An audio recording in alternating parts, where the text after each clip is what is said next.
A boy was subjected to thousands of drug experiments, transformed into a monstrous appearance, but he was blessed in disguise, obtaining an immortal body, and thus was favored by the immortal god, who attached itself to his body. At the same time, he gained the ability to plunder others' powers, and from then on embarked on the path to the pinnacle, after slaughtering the entire continent. Obsessed with the thrill of battle, just as he was about to rise above all living beings, he faced a final battle with the continent's remaining 5 great masters, but was sealed into a statue by them. After 3,000 years, he finally awakened from the seal, but the world he woke up to felt strangely unfamiliar, because this was GSP planet, 50 million light-years from Earth.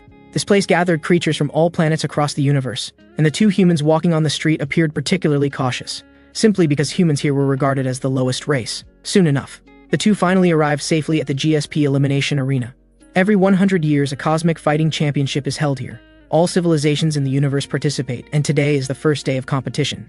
The winning civilization's representative can not only improve their civilization's status in the universe, but also gain insight into the truth of the world, and completely liberate their civilization from disease, famine, war, and all other negative things.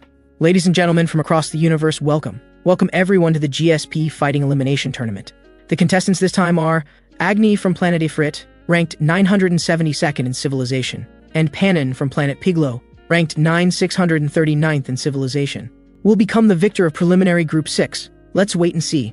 As the match began, the heat waves emanating from Agni's body instantly swept across the entire arena, while the cheering from the audience showed a completely one-sided situation. Obviously, in everyone's eyes, Agni would win this match without any doubt. Agni didn't disappoint everyone's expectations either, immediately releasing flame breath that could melt everything.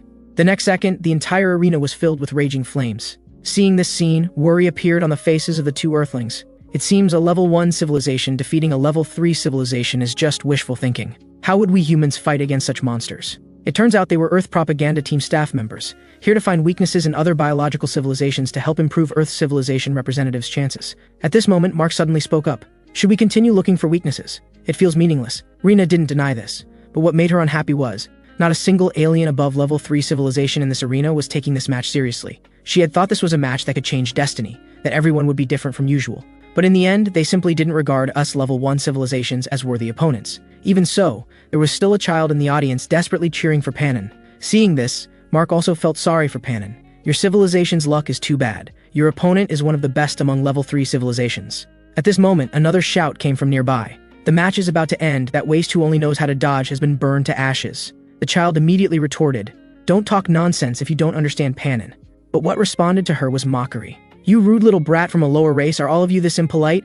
The child fearlessly replied, "Aren't you also just a little brat?" Seeing the situation turning bad, Mark urgently suggested, "Leader Rena, let's quickly leave here. Staying might get us caught in the crossfire."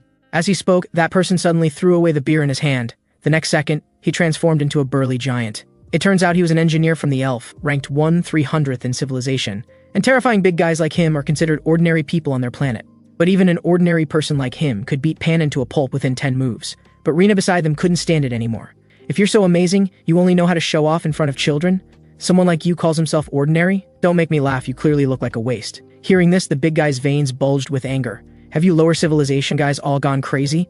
Why are you all trying to make me angry?" He said this while approaching them with murderous intent. But just as he raised his fist the size of a sandbag to attack, a drone suddenly flew over and stopped him. Seeing this, the big guy felt both unwilling and terrified. Damn it, why did it have to come at this moment? That's the arena's security drone, a machine used to maintain order in the arena. Tens of thousands are distributed throughout each arena. Once they detect rule violations or riots, they will mercilessly shoot and kill those who cause trouble. At this time, the drone inquired, "Has this elf person caused you harm?" Rena smiled wickedly. "Does irritating my eyes count? He just wanted to show off those lumpy muscles to us level 1 civilization people. Why don't you show the drone a pose too?" Although the big guy was furious. Due to the drone's presence, he still restrained himself. But when he inadvertently saw the Earthling's identity information, he suddenly thought of something, then immediately returned to his dwarf state. After leaving behind a "just you wait," he left the arena. At this time, overwhelming accusations from the audience attacked Panin. Hiding all the time without coming out, can you still be called a civilization's representative? However, Rena had expected this. The gap between level 1 and level 3 civilizations is too great. Do Earthlings really have a way to defeat such monsters? But thinking of those compatriots suffering from illness, she immediately perked up again. "I can't be so negative anymore, there must be a way." Just then, the commentator suddenly let out a surprised cry. "Look, what is that?" In the arena, Panin flew through the sea of flames to above Agni. As his blade fell, a huge bone-cracking sound directly echoed throughout the arena. Seeing this scene, Rina was shocked, but it also gave her hope. Just then, Mark suddenly received a phone call, saying there was a problem with the exhibits and they needed to go check immediately. But on the way to the exhibition hall, a familiar figure appeared behind them. When they weren't paying attention, a fist the size of a sandbag struck over. When Rina opened her eyes again, she and Mark had been dragged into the exhibition hall by two big guys. After seeing the perpetrator's appearance clearly, Rina immediately scolded angrily. "You little bastard, just because I said a few words about you earlier, but don't you have any brains? This is GSP Planet, the guard team will come immediately." However, the big guy's accomplice didn't care about this at all. "You lower civilization guys sure talk big. Most of the security equipment on this planet uses our planet's technology, and I've already taken care of this building's security equipment." The big guy then spoke up. "The Galactic Alliance really isn't what it used to be, even accepting such waste," Rina shouted angrily. "Accept? You think we wanted to join this broken alliance? You not only trespassed on our planet without permission, but also brought infectious diseases to ordinary people, and even forced us to sign unequal treaties. Even now, hundreds of millions of Earthlings are still suffering. But this damn alliance talks about mutual help between civilizations, yet hasn't provided support even once." The two listened and were first stunned, then couldn't help but burst into laughter. Lower races are really interesting. To so righteously say their civilization level is inadequate, yet still fantasize about support. Do you think the Alliance is a charity? I didn't expect there are still primitive civilizations struggling with infectious diseases.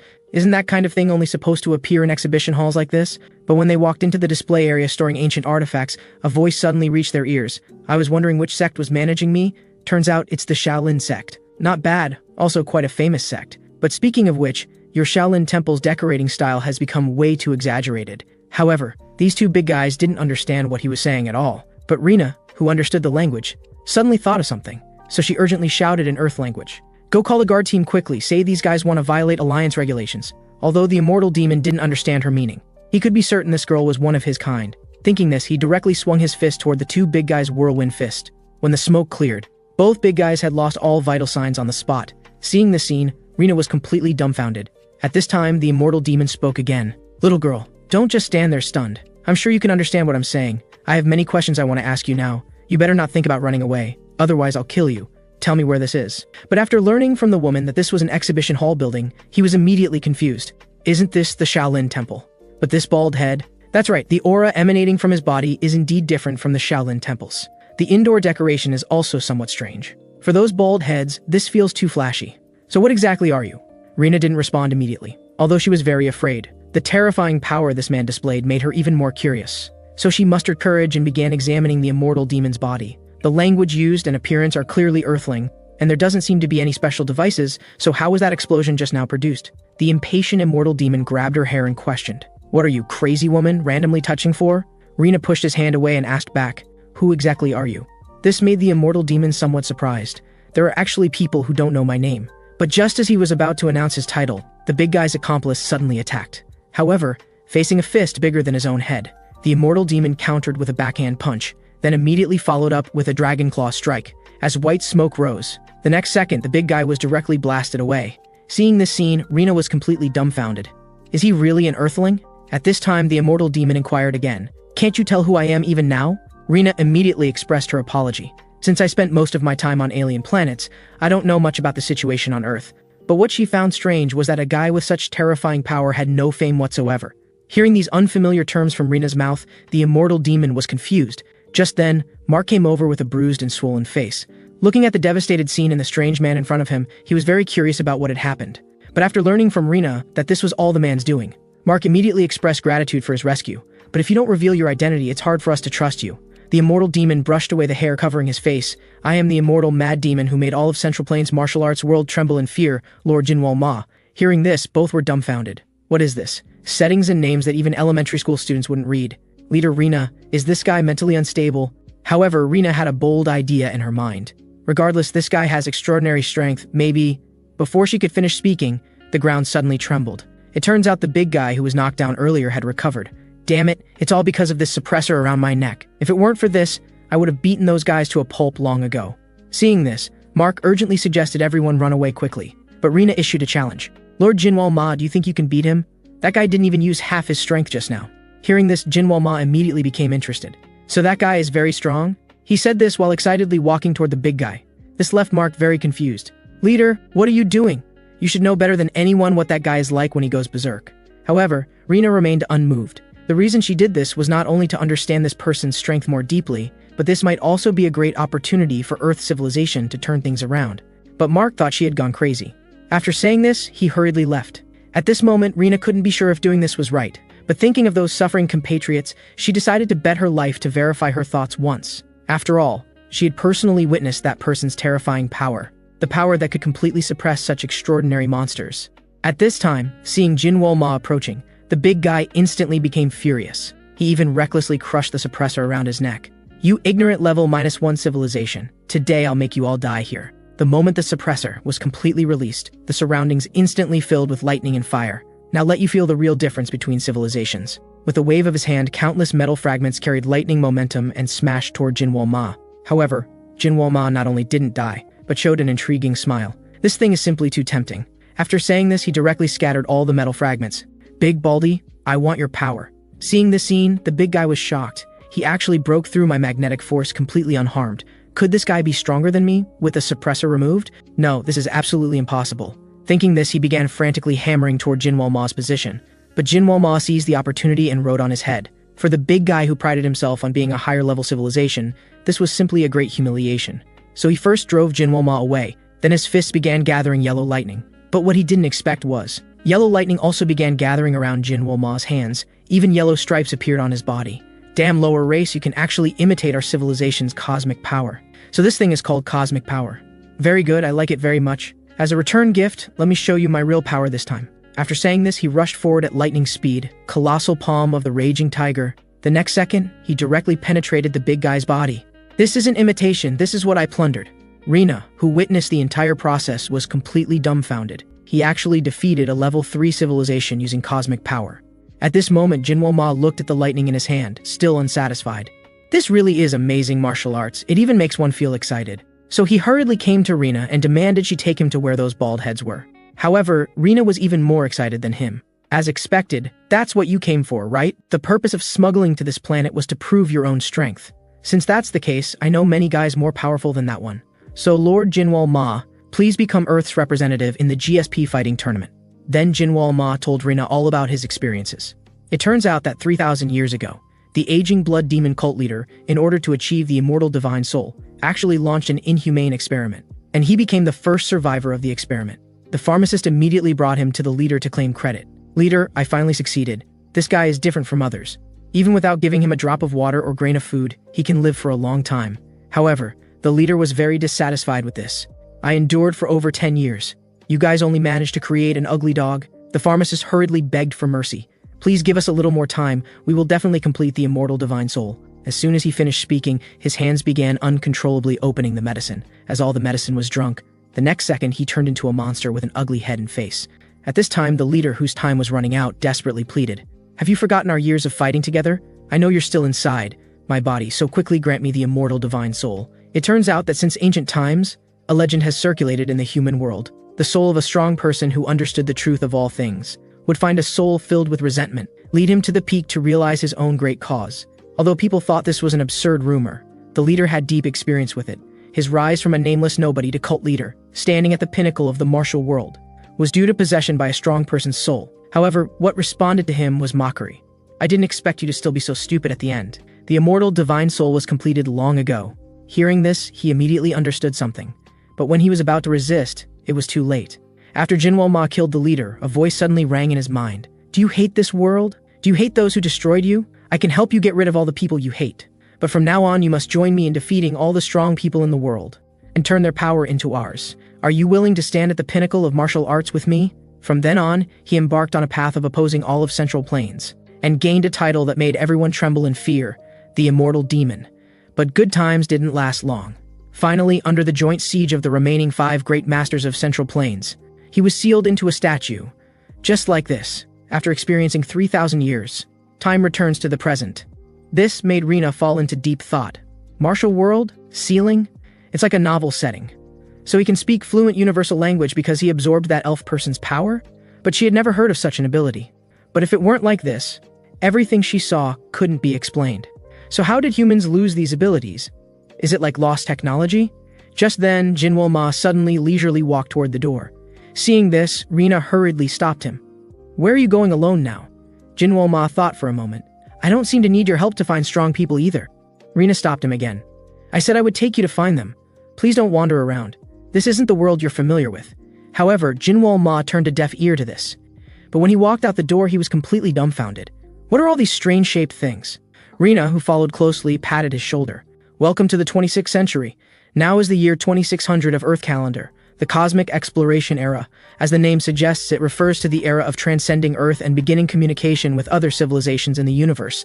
At the same time, Mark returned to the exhibition hall again, but the scene before him shocked him completely, although hard to believe. From the situation, it should be that crazy person who did this. At this time, a voice suddenly rang out. How is the situation completely different? Wasn't it said that an elf person went berserk, putting his tribe in crisis? The questioner was GSP Planet Judge Virtus. Looking at the scene, it seems like some other third-party force intervened. If a level 3 civilization elf person was killed, could it be that a same level or higher level combat civilization intervened? This made Mark, who had regretted bringing them here, breathe a sigh of relief. Good. Generally speaking, no one would think it was Earthlings who did it. This gives us time to contact the leader and coordinate our stories. But Virtus detected something from his expression. Earthling, you can't hide from me. I'm sure you must know something, Mark hurriedly explained. Indeed, nothing can be hidden from Judge Sama. I'm just worried whether my compatriots are safe. How could they be safe? Looking at the scene, you know the culprit must be an extremely vicious guy. But please rest assured, GSP Planet's best investigators are reconstructing the scene, so we should soon know who did it. As he spoke, the ceiling began to loosen. The next second, a huge stone block fell toward Mark. At the critical moment, Virtus instantly emitted a light wave from his hand to neutralize it. Earthling, don't be too sad. Your compatriot's revenge will be taken by the righteous Judge Virtus. Seeing the judge's terrifying power, Mark looked desperate. Planet investigators can reconstruct the scene situation, which means the truth here will soon surface, and leader Rina definitely won't escape involvement. At the same time, to avoid attracting attention, Rina helped Jinwoo Ma choose suitable clothes. At this time, Rina suddenly asked, if you ranked these guys in Earth civilization level, what rank do you think Earthlings could get? Jinwoo Ma said, I don't even know how many of these guys there are. How do you expect me to answer? Rina directly gave the answer. There are over 20,000 civilizations in this universe, and we Earthlings are at the very bottom of the food chain. Civilizations in the universe are divided into 5 levels to distinguish the hierarchical relationships between various civilizations. As I said, Earthlings are the lowest level 1 civilization, and of course, the bottom of all level 1 civilizations. Jinwoo Ma scoffed at this. There are actually people who take these useless numbers seriously. It would be better to use this time to improve strength. At this moment, Rina suddenly became serious. Lord Jinwoo Ma, I formally invite you again. What you want most is to fight powerful guys, right? This planet holds a fighting event called the GSP Championship every 100 years. This competition has many strong participants you can't imagine. If you represent Earth civilization in the competition, you can fight these strong opponents. Hearing this, Jinwoo Ma pushed her hand away. You want me to fight for you, right? Who do you think I am? How dare you use me so bluntly? After chatting with me for a few sentences, do you think I'm also the same waste as you guys? Rina immediately apologized. If I made you misunderstand, then I won't mention the invitation. I request you, I beg you to fight for Earth. If you can achieve good results in the competition, we humans can advance to the next civilization level. Jinwoo Ma also understood her meaning. But what he didn't understand was why that kind of empty reputation was important. Just because the level increased a bit, could it change your garbage-like essence? Rina immediately refuted his thinking. Because civilization level is a classification of universe energy values. All power beyond common sense in this universe only awakens when one can master this civilization level. And to awaken this power, one can only participate in competitions to improve civilization level. If we went to compete ourselves, we'd have absolutely no chance of winning. So I wanted to ask you to help us defeat those monsters and advance to the next civilization level. After level advancement, the most important thing isn't entirely power improvement, but knowledge that couldn't be obtained in a lifetime. Until now, the knowledge accumulated by humanity, I always thought was the result of ancestors' efforts over several centuries. But after entering the cosmic exploration era, I discovered our accumulated experience and knowledge all comes from that giant brain at the edge of the universe. And those guys who control the giant brain's knowledge call themselves ultimate Homo sapiens, and are currently the universe's only level 5 civilization. They are also the organizers who set cosmic rules and host fighting tournaments. Due to restrictions they impose, there are huge differences in the knowledge each civilization obtains. Before she could finish, Jinwoo Ma directly interrupted. How boring. In the end, it's still like I said just now. You just want me to fight for you so you can get what you want. This left Rina unable to deny. But please let me finish. What you're doing concerns all of humanity. However, Jinwoo Ma had long lost patience. Instead of wasting time explaining to me, why not find someone who shares your aspirations? As he spoke, a large hand suddenly appeared above his head. as a blinding light flashed. The next second, he ended up decapitated. Justice executed. I really didn't expect it was you lower civilization guys who did it. Saying this, Virtus came to Rina's front. I will judge you for the crime of participating in killing the elf race. At the critical moment, a voice suddenly came from behind. Damn bastard, you made me look like this and think you can just leave? Now I want you to taste the same treatment. At the same time, the child Mala who appeared at the fighting arena earlier was telling his brothers and sisters about being helped. This surprised them both. Fighting elf race people? Didn't expect earthlings to be different from rumors. Quite brave. At this time, a figure suddenly appeared ahead. You guys are chatting so happily behind my back. Kulak immediately joked. Don't know which little sister of ours went to cheer for someone and almost got into big trouble. After recognizing who it was, Mala ran happily toward him. Big brother, are you okay? Panan indicated she needn't worry. Even fighting immediately now would be no problem.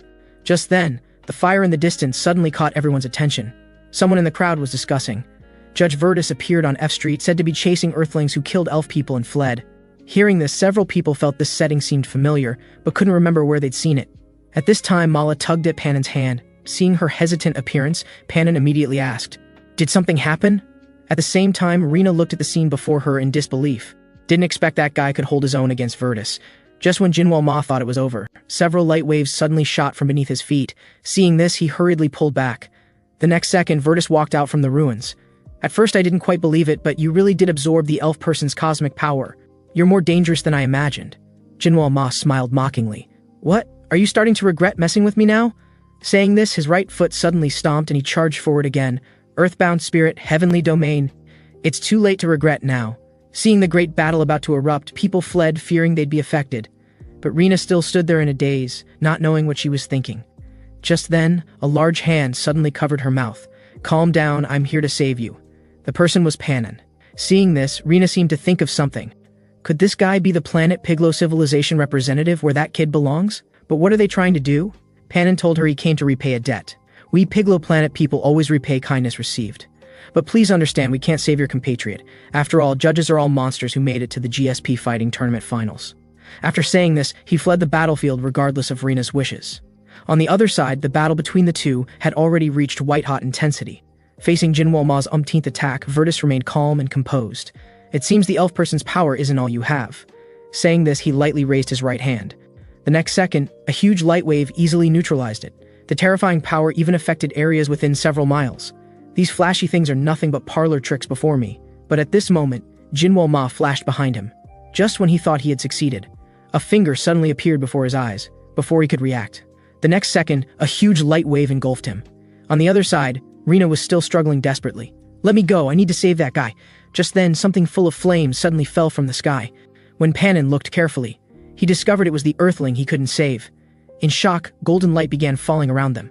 Panan immediately realized Virtus was about to arrive, so he immediately signaled everyone to run quickly. But at this time, the wreckage and the flames made strange noises. Hearing this, Kulak was shocked. That guy couldn't still be alive, could he? Panan was equally astonished.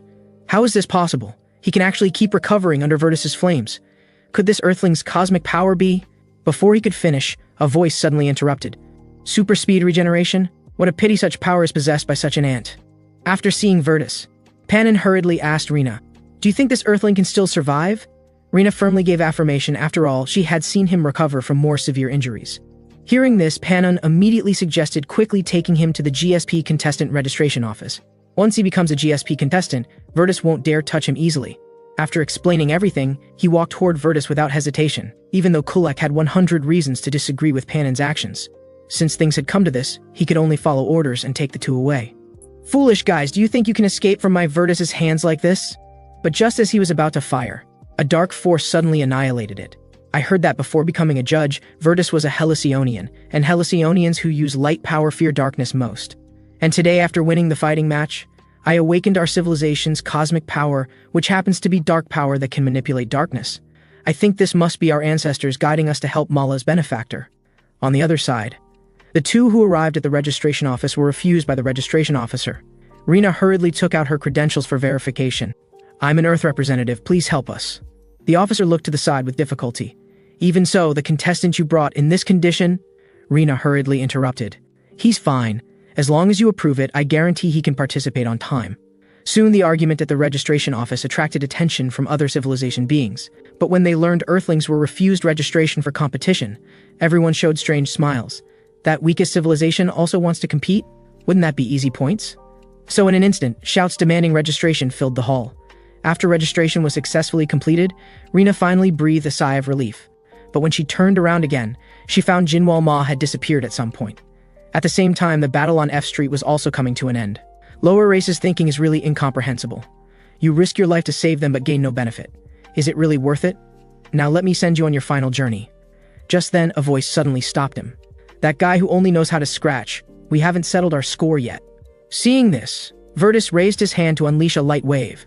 But the next second, a dark force swept toward his palm, only to hear Panon shout, "I've temporarily sealed his abilities, Earthling! Give him a taste of his own medicine!" With their exquisite coordination, Jinwoo Ma landed a direct punch on Virtus's face. The tremendous force even shattered his divine sacred mask. At the same time, Mark was sitting at the entrance of the exhibition hall, blaming himself. It's all my fault. If only I could have persuaded the team leader back then. If I hadn't brought the arbiter over, maybe things wouldn't have turned out this way. Just then, a loud explosion suddenly caught his attention. This made him very curious. What happened over there? Could this explosion be... Thinking of this, his phone suddenly rang. Meanwhile, seeing Virtus's unmasked, disheveled appearance, Jinwoo Ma immediately showed an intriguing smile. Impressive. You actually managed to block this king's heartfelt full power strike. But it doesn't matter, because your power will soon be mine.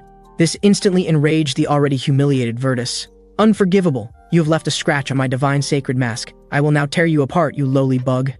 As he spoke, a giant hand carrying tremendous power suddenly descended upon Jinwoo Ma's head. Facing the same technique, Jinwoo Ma was obviously well prepared. But the next second, Virtus flashed to his front. Even though there was no escape, Jinwoo Ma still didn't forget to taunt. These flashy skills and movement techniques are indeed enviable. As soon as he finished speaking, Virtus directly sent him flying with one punch. Before Jinwoo Ma could catch his breath, a massive light wave came pouring down. In an instant, deafening explosions echoed through the sky. At this time, Mark also rushed over following Rina's instructions. But just as he reported that Jinwoo Ma was here, cheers immediately came from the other end of the phone. However, Mark directly poured cold water on her. Team leader, you seem to be celebrating too early. He's indeed here, but he doesn't look too good. At this moment, looking at the debris on the ground, Virtus couldn't help but be surprised. Can he recover from this level of damage too? I really don't know how such a lowly race obtained such powerful strength. Speaking, his left hand once again gathered a light wave. But just as he was about to end it all, a voice suddenly stopped him. Lord Virtus, please stop. That Earthling has registered for the GSP tournament as Earth's representative. This left Virtus completely puzzled. What are you talking about? This guy has been here all along. It turned out that half an hour ago, a commotion suddenly broke out in the registration hall. Everyone present expressed dissatisfaction with the official's refusal to process Earth's representative registration. Some even accused her of racial discrimination. This made the official very angry. You people need to stop this nonsense. Processing registration when the contestant isn't even present clearly violates regulations. At this moment, someone suddenly raised their hand. I know that if contestants cannot reach the venue due to certain reasons, they can undergo temporary registration. Hearing this, everyone discussed among themselves, there's actually such a regulation? It's normal that everyone doesn't know, since this policy wasn't established for those lower races anyway. Thinking of this, the official suddenly had an idea. Then she slammed the registration form onto the table. As long as you fill out these documents and hand them to me, registration will be complete. If you can't even do this, then just give up. But when they saw the text on the registration form, Kolak was immediately shocked. Because what was displayed on the form wasn't common text, but language exclusive to higher civilizations. So he immediately questioned, who can understand these ghost-like symbols? The official showed a triumphant smile. Then there's nothing we can do. The temporary registration system was originally established for the convenience of higher civilizations, so it's only natural to use the language they're familiar with. But Rina was filling out the information on her own. Seeing this scene, the official was utterly shocked. Impossible, she must be putting on an act. But after picking up the completed form, she was completely stunned. How could a lower civilization possibly read and write this language? Earthlings' brains should be unable to distinguish between these symbols, although she couldn't rule out secret guidance from experts. But if this Earthling truly relied on her own power to read and write this language, that would mean she was like playing a spot the difference game, discovering the subtle differences between these text symbols. And she had memorized millions of words and vocabulary. But even after memorizing them, forming sentences would become difficult to distinguish. That is to say, she not only memorized the words, but also memorized all possible sentences. But she quickly dismissed this idea, because even she, an individual from a language-specialized civilization, couldn't achieve this. That means there's either a secret hidden in her, or there must be expert guidance behind her. Moreover, providing assistance itself doesn't violate regulations, so she could only agree to the contest registration. Lord Virtus, it's better to stop the execution for now. After careful consideration, Virtus finally decided to withdraw. Another guy who would risk his life for his benefactor has appeared. Although you escaped judgment this time, your cleverness seems to need some suppression. With that, Virtus disappeared from the spot with Jinwoo Ma and Panon. After Mark relayed this news over the phone, both Rina and her companion were shocked. The official then indicated they needn't worry. They were just transferred to the contestants' exclusive recovery room. A week later, looking at Jinwoo Ma, who still hadn't fully recovered, Mark's face showed a trace of worry. After such a long time without healing, do you still think this guy can participate in the competition? Before Rina could respond, a voice suddenly came from behind. I see he's barely hanging on by a thread. The speaker was none other than Earth's GSP Team Commander Clarence. It seems I trusted you too much, Team Leader Rina. In that case, let the originally planned contestant compete in the match 2 days from now. As soon as she finished speaking, a figure rushed straight from behind. Team Leader Rina, stop being fooled by that self-proclaimed mad demon fraud, and you should believe. As he spoke, he leaped forward and came before Rina. Believe in the strongest man on Earth, Marcel Blade. However, Rina paid no attention and kept tapping on the recovery chamber, hoping Jinwoo Ma would wake up soon. At this moment, Clarence suddenly placed her hand on her shoulder. Don't worry too much. Marcel is currently Earth's strongest warrior, and the battlesuit he's wearing is the culmination of all human technology to date. I believe that after this competition, no civilization will dare underestimate us Earthlings again.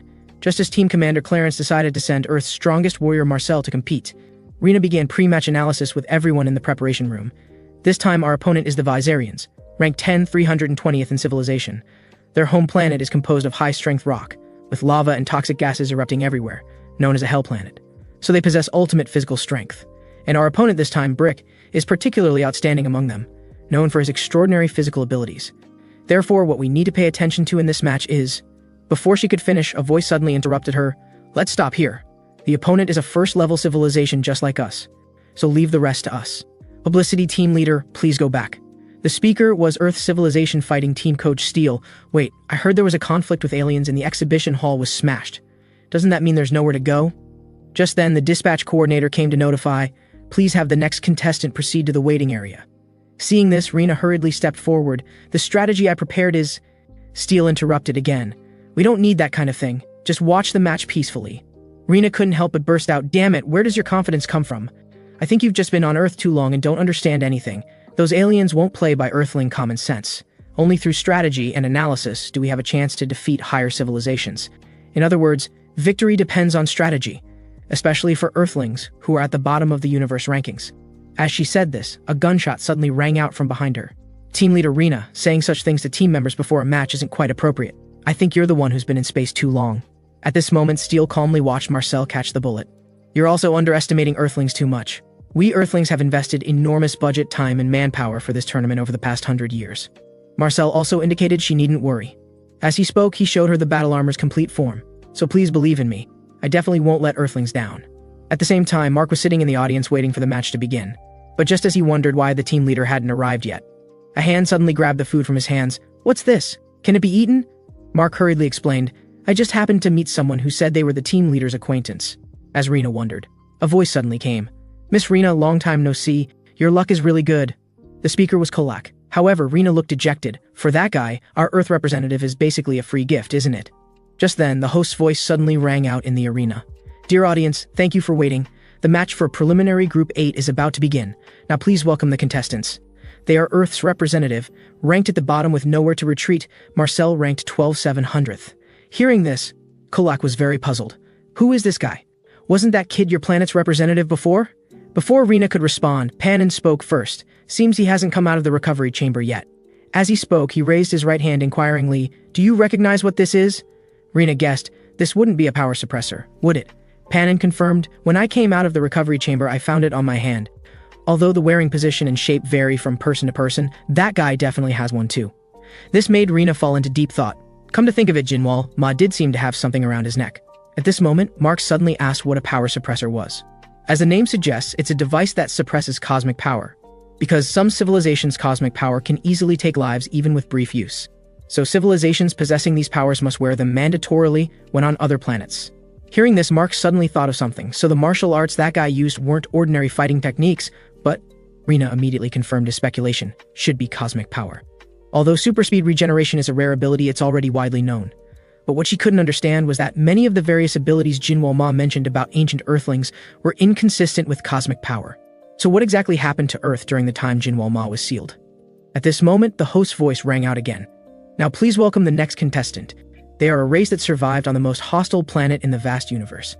Representing the Viserians, ranked 320th in civilization Brick, accompanied by the continuous cheers of the Viserians. A blood-stained figure slowly walked out of the passage, holding several beads in his hand. But when everyone saw the person's appearance clearly, the Viserians fell completely silent. Who is this man? It turned out that just as Brick was preparing to enter, he fell victim to the man's brutal attack. Then he turned his gaze to the center of the arena, go over and confirm if it's that Earthling. The next second, the elf who had been beaten by Jinwoo Ma ran up, but looking at the masked Marcel, he couldn't distinguish the appearance either. But he could be certain that person was Earth's representative. So it should be this guy. At this moment, the host also questioned, "Who are you? What right do you have to interfere with someone else's match?" The man immediately introduced himself. "I am Twinkies, representative of the elf civilization ranked 1/300th. I'm here to compete in place of Brick." As soon as he said this, it immediately caused dissatisfaction among the Viserians. "What are you talking nonsense about on the sacred arena? Bring Lord Brick to us quickly." Even the host gave him a final warning. "Kid, you better think carefully before saying your next sentence." Twinkies immediately explained the reason, although there was no punishment, because he's a GSP tournament contestant. "But that Earthling is the murderer who killed my innocent compatriots." This made everyone question, a first-level civilization Earthling killed third-level elves? Is that possible? Twinkies continued explaining, "I know it's hard for everyone to believe, but as everyone knows, my compatriots all were suppressors. And this vicious Earthling took advantage of this very point to kill my innocent compatriots. So please give me a chance. Give me a chance to personally avenge my compatriots who died unjustly." Hearing this, rumors immediately spread throughout the arena. There was indeed a battle at the Z Street exhibition hall. Even the host began to think. However, Reno was dismissive of this and indicated Mark needn't worry. Even if what he said is true, logically speaking, such a proposal couldn't possibly be approved. But the next second, the host accepted Twinkie's request. A warrior who would risk his life to participate in the competition to avenge his compatriots? This is much more interesting than broadcasting those worthless matches. Seeing this, just as Reno was about to protest, a Viserian stepped forward to express dissatisfaction. "I disagree. This is very unfair to our race." As soon as he finished speaking, his head was blown to pieces by a sound wave. Seeing this scene, Reno was completely stunned. At this moment, the host spoke again. "Now let's return to the match. Next, I'll introduce this contestant whom I personally decided to replace the Viserian. He is Twinkies, representative of the elf civilization ranked 1/300th in the universe, the #1 mechanical engineer in the cosmos. He's risking his life to participate in this match. Can he successfully avenge his compatriots? Let's wait and see." Seeing this situation, Rena immediately found Lord Clarence, go to the management committee to protest immediately. Changing contestants mid-match clearly violates tournament rules. However, Clarence was helpless. "Didn't you see who allowed this match to continue? One of the 6 gods of the universe, the central sage of the 3rd district match host, End Sapien Leviathan. Who could possibly stop a god's decision?" Hearing this, Rena could only leave angrily. "Damn it, what's the point of match rules then? In that case, I'll respond in the same way." In the arena, facing the changed opponent, Marcel didn't mind. The next second, he actively swung his fist to launch an attack. "No matter who it is, what I need to do won't change. Eliminate the enemy before me for humanity." As he spoke, a powerful punch came crashing down, but was dodged by Twinkies with a sidestep. However, as soon as Marcel landed, he activated the mecha's propulsion system. In an instant, he was back in front of Twinkies, then began a frenzied attack. Seeing this scene, Mark was shocked. This guy really is Earth's strongest warrior. Even Kolak was quite surprised. That Earthling is performing much better than expected, actually able to make Twinkies helpless.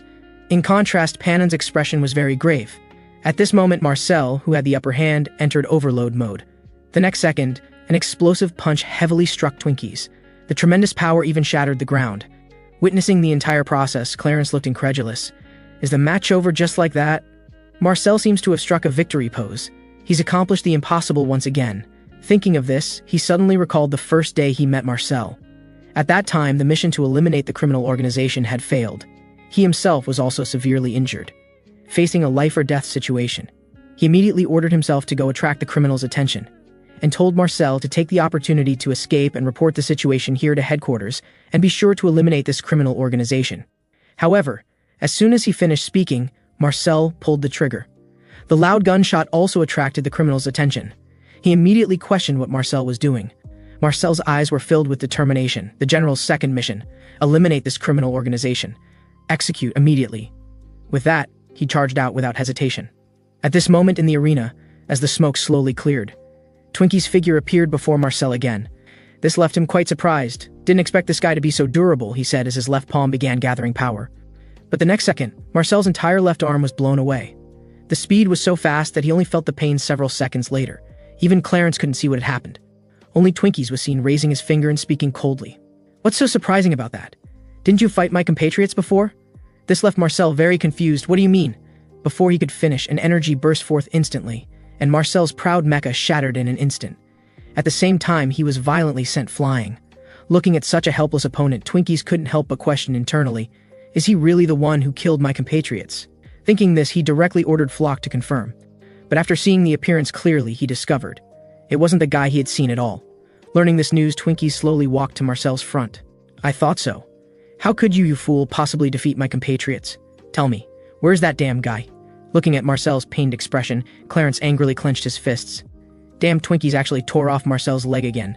Even the audience in the stands felt it was somewhat cruel. This is no longer a match but an Earthling torture show. At this moment, fighting team coach Steele hurriedly shouted, "Alien, enough! Marcel has already lost." However, Marcel had no intention of giving up. Are you kidding? This is a mission concerning the lives of billions of humans. How could I possibly give up? With that, he used his last bit of strength to counterattack. But Twinkies merely moved his finger downward. He immediately crashed heavily to the ground. It seems the Earthlings' GSP tournament journey ends here. But the next second, a voice suddenly rang out. Who allowed you to casually end someone else's journey? The Earthling's journey has just begun. As she spoke, a figure was forcefully thrown into the arena by her. Marcel, you've worked hard. Now leave the mission to him. At this moment, seeing the newcomer's appearance, Flock also began shouting, Lord Twinkies, it's him! He's the one who killed our compatriots. Therefore, Twinkies curiously turned his gaze to Jinwoo Ma. You mean this lifeless trash? But the next second, Jinwoo Ma painfully crawled up. Damn guy, next time we meet, I'll definitely kill you. But speaking of which, where is this place? Just as Earth's strongest warrior, Marcel, was easily defeated. Kulek helplessly shook his head. Originally, I still held a glimmer of hope. It seems the gap in strength still can't be made up with technology. Meanwhile, Mark also called Rena. Team leader Rena, where did you go? It looks like our GSP team is going to be eliminated. However, the news from the other end of the phone left him very confused. Why so suddenly? Why go there? Soon Mark arrived at the destination Rena mentioned. Before he could think much, a voice suddenly came from not far away. Following the sound, he saw Rena being chased by 2 law enforcement officers. After seeing Mark's figure, Rena immediately shouted, What are you standing there for? Hurry and stop them! However, Mark ran even faster than her. With this thing suddenly appearing, how am I supposed to stop them? And what are you carrying that guy for? Rena told him she was transporting Earth's hope. I'll explain things later. For now, I can only apologize to you. With that, she directly punched him down behind her. Thus, Rena finally managed to throw Jinwoo Ma into the arena without incident. Who allowed you to casually end someone else's journey? The Earthling's journey has just begun. Seeing this scene, the host was furious. What are you doing? Hurry up and take this woman in the trash on the field away. Hearing this, Rena immediately retorted, That's not trash. Lying there is the Earth representative who single-handedly defeated the elves and fought the 3rd District Arbiter Virtus to a draw. The immortal mad demon Jinwoo Ma. As soon as she said this, the stands erupted. How is that possible? With Virtus, this must be a lie. Wasn't there an explosion in the F District recently? At this moment, Rena continued. If the reason for agreeing to change contestants is to avenge compatriots, then this time I've brought the real target of revenge. So this contestant change must also be approved. Seeing this scene, Pennon was quite surprised. A mere Earthling dares to publicly confront one of the 6 gods of the universe, the 3rd District Arena host Leviathan. She's got some nerve. The host found this very troublesome. You Earthling do have some skills, but no matter what, you're too late. A finished match cannot be restarted. Hearing this, Marcel struggled to his feet and shouted, I, Marcel, have not lost yet. Seeing this, Rena immediately breathed a sigh of relief. Great, this way Earth's future has hope. However, as soon as she finished speaking, she was forcibly taken away by law enforcement for disrupting order. At this moment, Twinkies looked puzzledly at Jinwoo Ma. This guy defeated 2 elves? He doesn't seem to be a living being anymore. But the next second, Jinwoo Ma painfully crawled up. Damn guy, next time we meet, I'll definitely kill you. But speaking of which, where is this place? Seeing the scene, Twinkies was shocked. Even the host found it incredible. That guy's regeneration ability is quite amazing. This match might be more exciting than imagined. At this moment, Twinkies slowly approached Jinwoo Ma. Damn bastard, I've been looking for you. Now I can finally avenge the clansmen who died at your hands. However, Jinwoo Ma was dismissive of this, again with the same aura as those guys from daytime. I'm not interested in you weaklings. As he spoke, he walked toward the outside of the field without looking back. It seems I still need to find that woman to ask what's going on. The next second, he was directly lifted up by Twinkies. Seeing this, Jinwoo Ma immediately used his Dragon Claw technique. I was being merciful for once, but someone still wants to court death. As he finished speaking, he swung at his head. But what he didn't expect was, all 5 of his fingers broke. Is there something wrong with my body? As he pondered, Twinkies was already furious. Damn Earthling, killing my clansmen wasn't enough. You actually dare to ignore our civilization. With that, an overshoulder throw sent Jinwoo Ma crashing heavily to the ground. Taking this opportunity, Jinwoo Ma jumped back to create distance. What did that guy do to me? Now, except for the immortal divine technique, I can't use any other martial arts. As he wondered, a fist the size of a sandbag was already in front of him. However, Jinwoo Ma not only didn't dodge, but also showed a sinister smile. In that case, I can only fight happily like before. Thus, after being split in half by Twinkies, he immediately used his upper body to counterattack. He first extended his finger to poke Twinkie's eye, then, taking advantage of his brief blindness, he stuck his thumb into his mouth, then punched his jaw hard and his thumb broke off with a sound, finally being swallowed by Twinkies. And Twinkies also slapped him into mush. But just when everyone thought the dust had settled, white smoke suddenly emerged from Twinkie's mouth. Then a pair of large hands pried open his mouth, accompanied by a painful wail. The next second, Jinwoo Ma actually crawled out of Twinkie's mouth. Since you insist on courting death, I'll grant your wish. This made the host exclaim. Contestant Jinwoo Ma used the energy generated by regeneration to execute a novel attack. This is truly a biological bomb in every sense. But Twinkie's reaction was also timely, instantly pulling his chin out to avoid fatal damage. At this moment, Kulak in the stands began to waver, actually able to convert regeneration ability into attack. If he endures a few more times like this, maybe... Panan beside him agreed with his view. This match might be an easy victory for the Earthling. Just then, a voice suddenly interrupted the two. Good fighting ability, but poor match-watching skills. Unfortunately for the Earthling, that attack just now was the only chance to win. Twinkies won't show such a weakness again. In that situation, the Earthling's chance of victory is 0. This made Kulak somewhat annoyed. Who are you? Why are you sitting next to us? The newcomer immediately introduced himself. I'm just a cosmic journalist from planet Euphoria, Ackerman. I'm very interested in you, the brother who defeated Agni. And you even blocked Arbiter Virtus's attack. Hearing this, Panan immediately became alert. The number of people who should know I participated in that battle is limited. How do you know? And why do you say the Earthling's chance of victory is 0? Ackerman responded calmly. Don't forget, I'm a journalist. Although Virtus's energy was limited to 1 in 1,000, surviving his attack is already remarkable. But this is only because he has regeneration ability. A beast clinging to life and a proud warrior are ultimately different. Even surviving Virtus's attack is just the level of a first-level civilization. You're underestimating upper-level civilization representatives based on one lucky victory. That's Twinkies, ranked 1/300th in the universe, with hundreds of years of combat experience. As he spoke, the battle in the arena had entered a white-hot phase. After seeing that giant metal object, Kulak was shocked. Where did such a large thing suddenly come from? But after hearing Ackerman say it had been there all along, Kulak suddenly thought of something. Could it be that small bead from the beginning? Ackerman confirmed. Although most cosmic beings underestimate magnetism and view it as just telekinetic control of metal. But Twinkies can control metal at the molecular level, compressing it to ultra-high density for portable carrying. So in reality, the Earthling is equivalent to fighting against the largest battleship in the universe.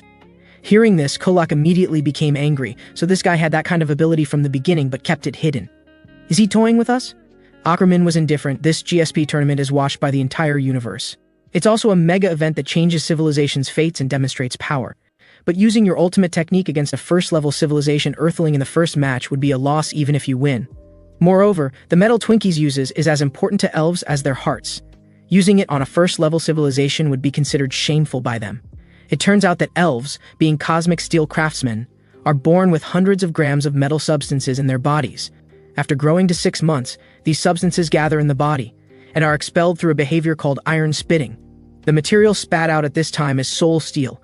Although it's metal with almost no practical use, all elves regard soul steel as a guardian deity-like existence. But with the arrival of the Galactic Alliance, the meaning of this spitting underwent earth-shaking changes. The originally peaceful elves suffered a crushing defeat in their first GSP match, and this match was broadcast to the entire universe.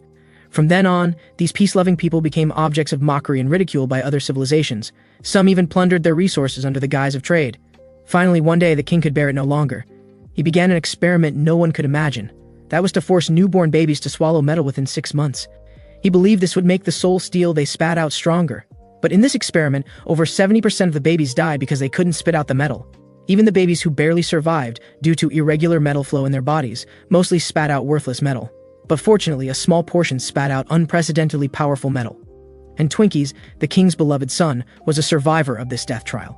He became the owner of the universe's strongest metal, eternal steel, weighing tens of millions of grams. He also gained everyone's attention for his ability to control metal. His assistant became the mentor who cared for his daily life and trained his skills. However, the good times didn't last long. 2 small soldiers privately discussed the ins and outs of the incident. Did you hear? Prince Twinkies obtained eternal steel without even going through the trial. The king very likely took it from someone else and gave it to him. This is really unfair. Others risked their lives for it. Being born with a golden key is indeed different. If I ever get the chance to reincarnate, I'd also want to become a clan prince. Hearing this, Twinkies couldn't believe this fact, because the metal produced after maturation has the same substance as the spat-out metal. So he went to the warehouse to check and make one himself for comparison. But in fact, the substance he made himself was a pitifully low-level metal. Compared to eternal steel, the composition inside was worlds apart. So whose could this one be? A few days later, he discovered the clue. This was the assistant's family photo, and the eternal steel originally belonged to his child. His worldview collapsed at that moment. This truth was unacceptable to him. At the same time, a sound interrupted his thoughts. In his panic, his ability suddenly went out of control. In an instant, it pierced through the person's abdomen. When he came to his senses, he realized it was the assistant who had always taught him, his revered mentor. Twinkies, who had regained his sanity, desperately wanted to call for a doctor, but was grabbed by the assistant. "Child, you need not feel guilty about this. My son died from side effects after spitting iron." At the same time, my old friend, that is your father, heard my news and discussed countermeasures. Giving you the eternal steel was also my idea. No matter what the truth is, the ability to perfectly control metal is the result of your hard training.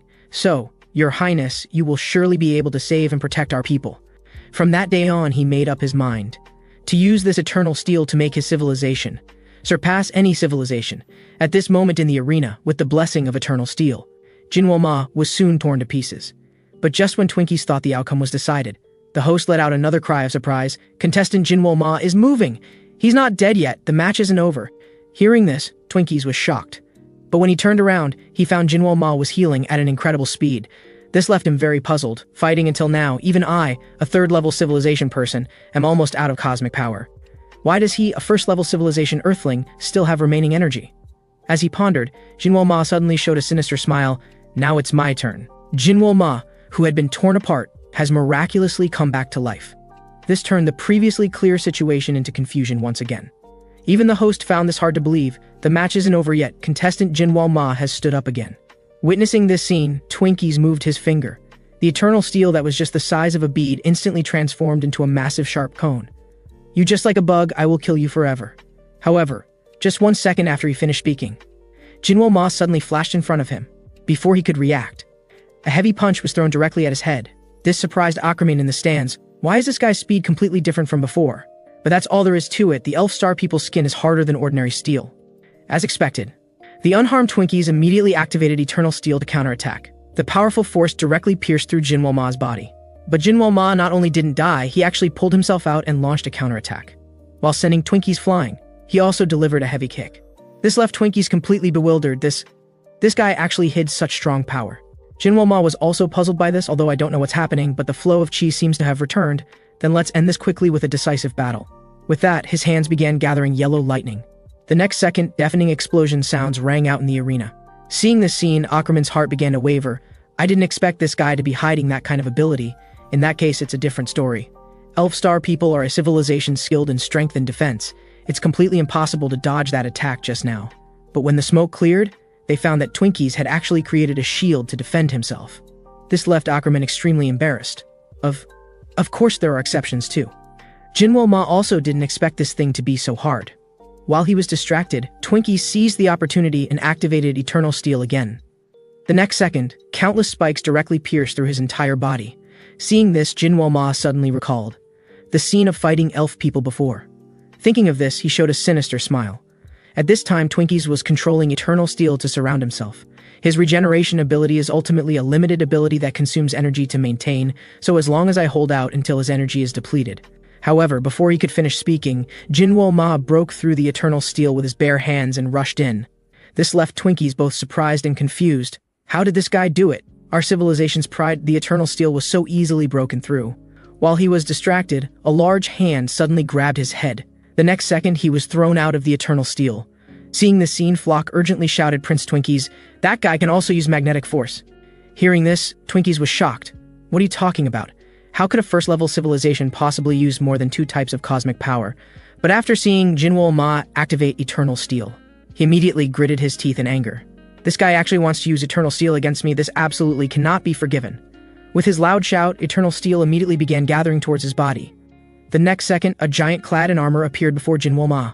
Seeing this, Jinwoo Ma used magnetic force again, preparing to repeat the same trick. But when he was knocked down, he discovered that he couldn't take back control of the metal attached to Twinkies. But Jinwoo Ma's next action shocked the host. Contestant Jinwoo Ma actually tore off his own head, using his extreme regeneration ability to escape. What a bold attempt. At this time, Jinwoo Ma began thinking of countermeasures. That armor definitely doesn't look like something that can be easily broken through. Mentioning the word armor, he suddenly thought of his childhood. Back then, facing Manga, the owner of the Black Tortoise armor, one of the 7 treasures of the martial world, he was completely helpless. But just as Manga was about to deliver a killing blow, a figure suddenly stood in front of him. Are the rumors all true? You only show off in front of children. This made Manga furious. He immediately swung his weapon at that person. But that person's counterattack left him unforgettable for life. Thinking of this, he immediately charged at Twinkies.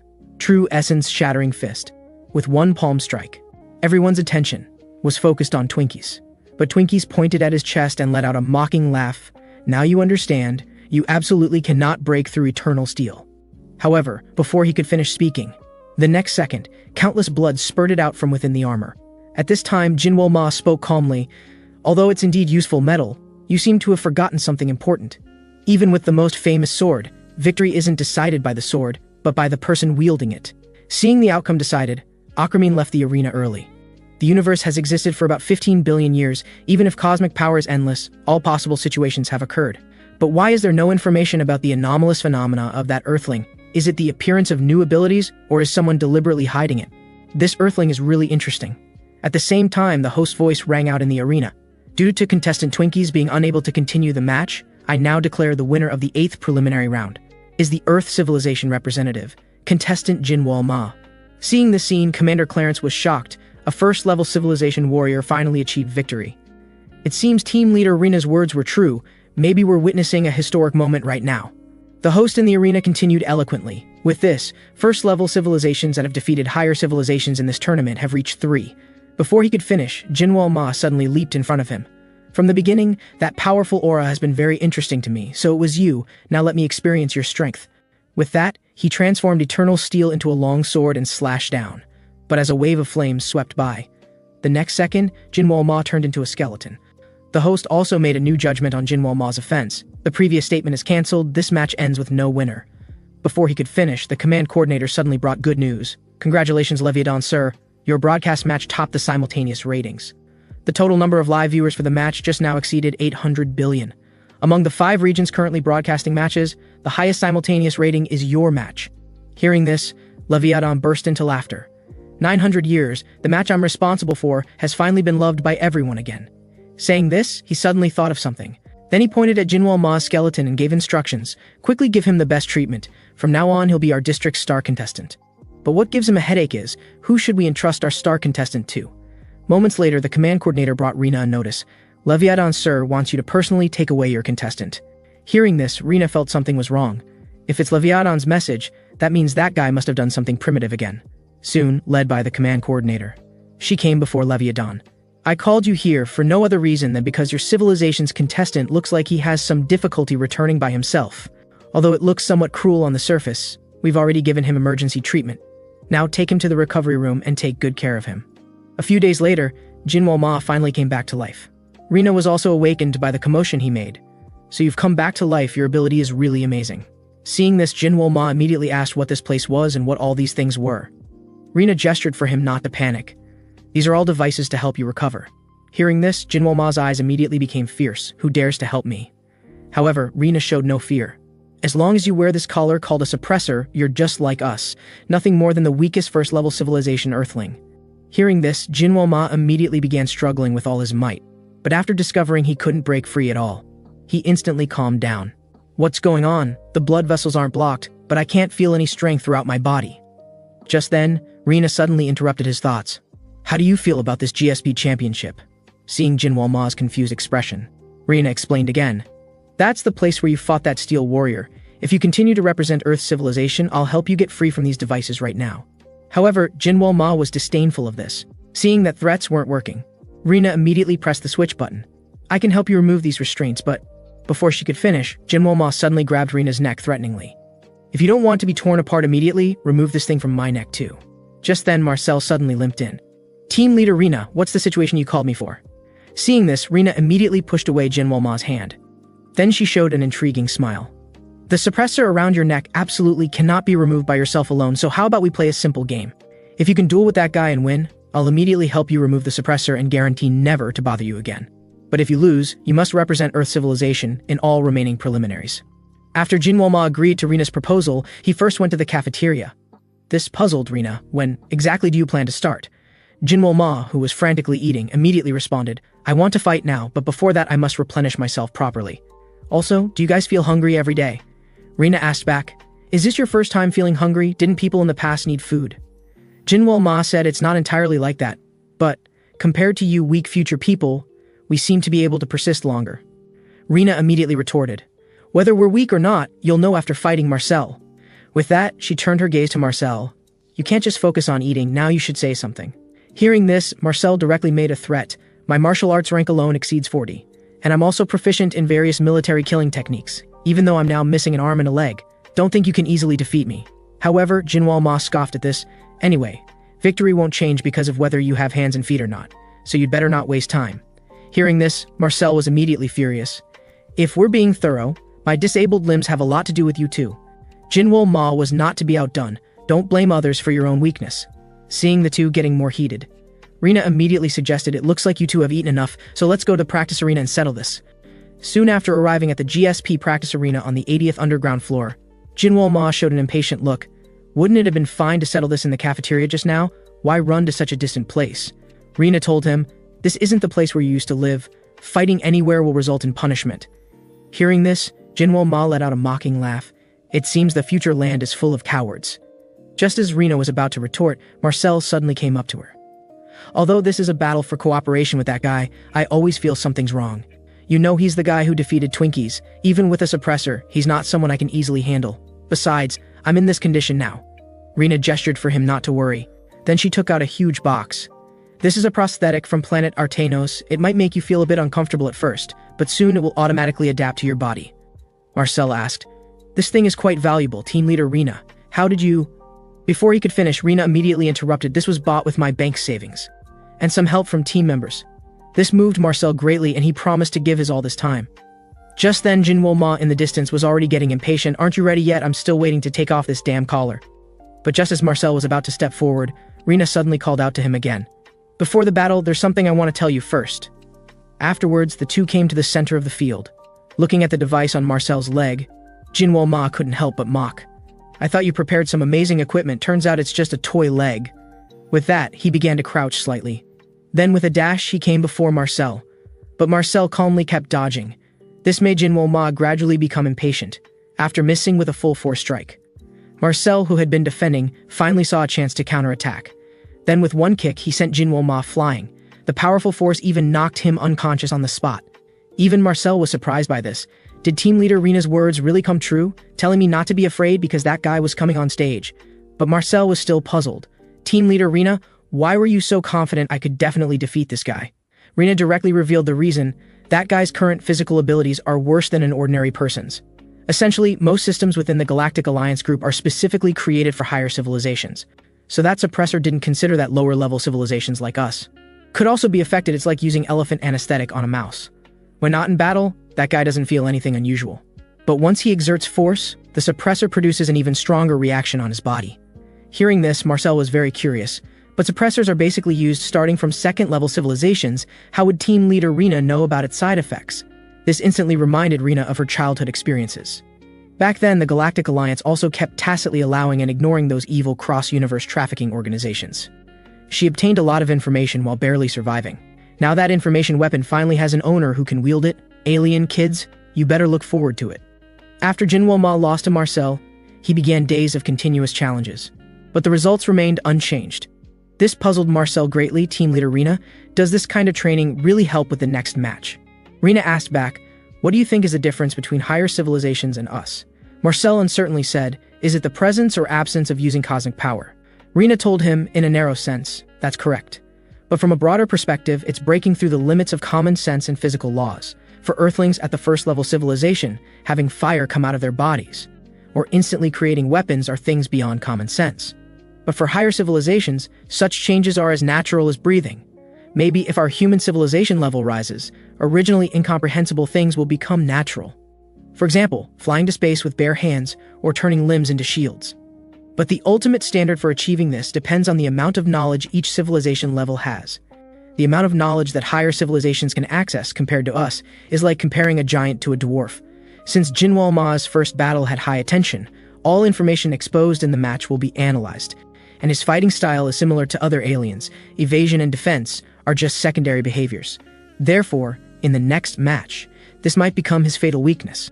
Hearing this, Marcel frowned. It sounds like team leader Rina already considers this guy an alien, but Jinwoo Ma is an Earthling, right?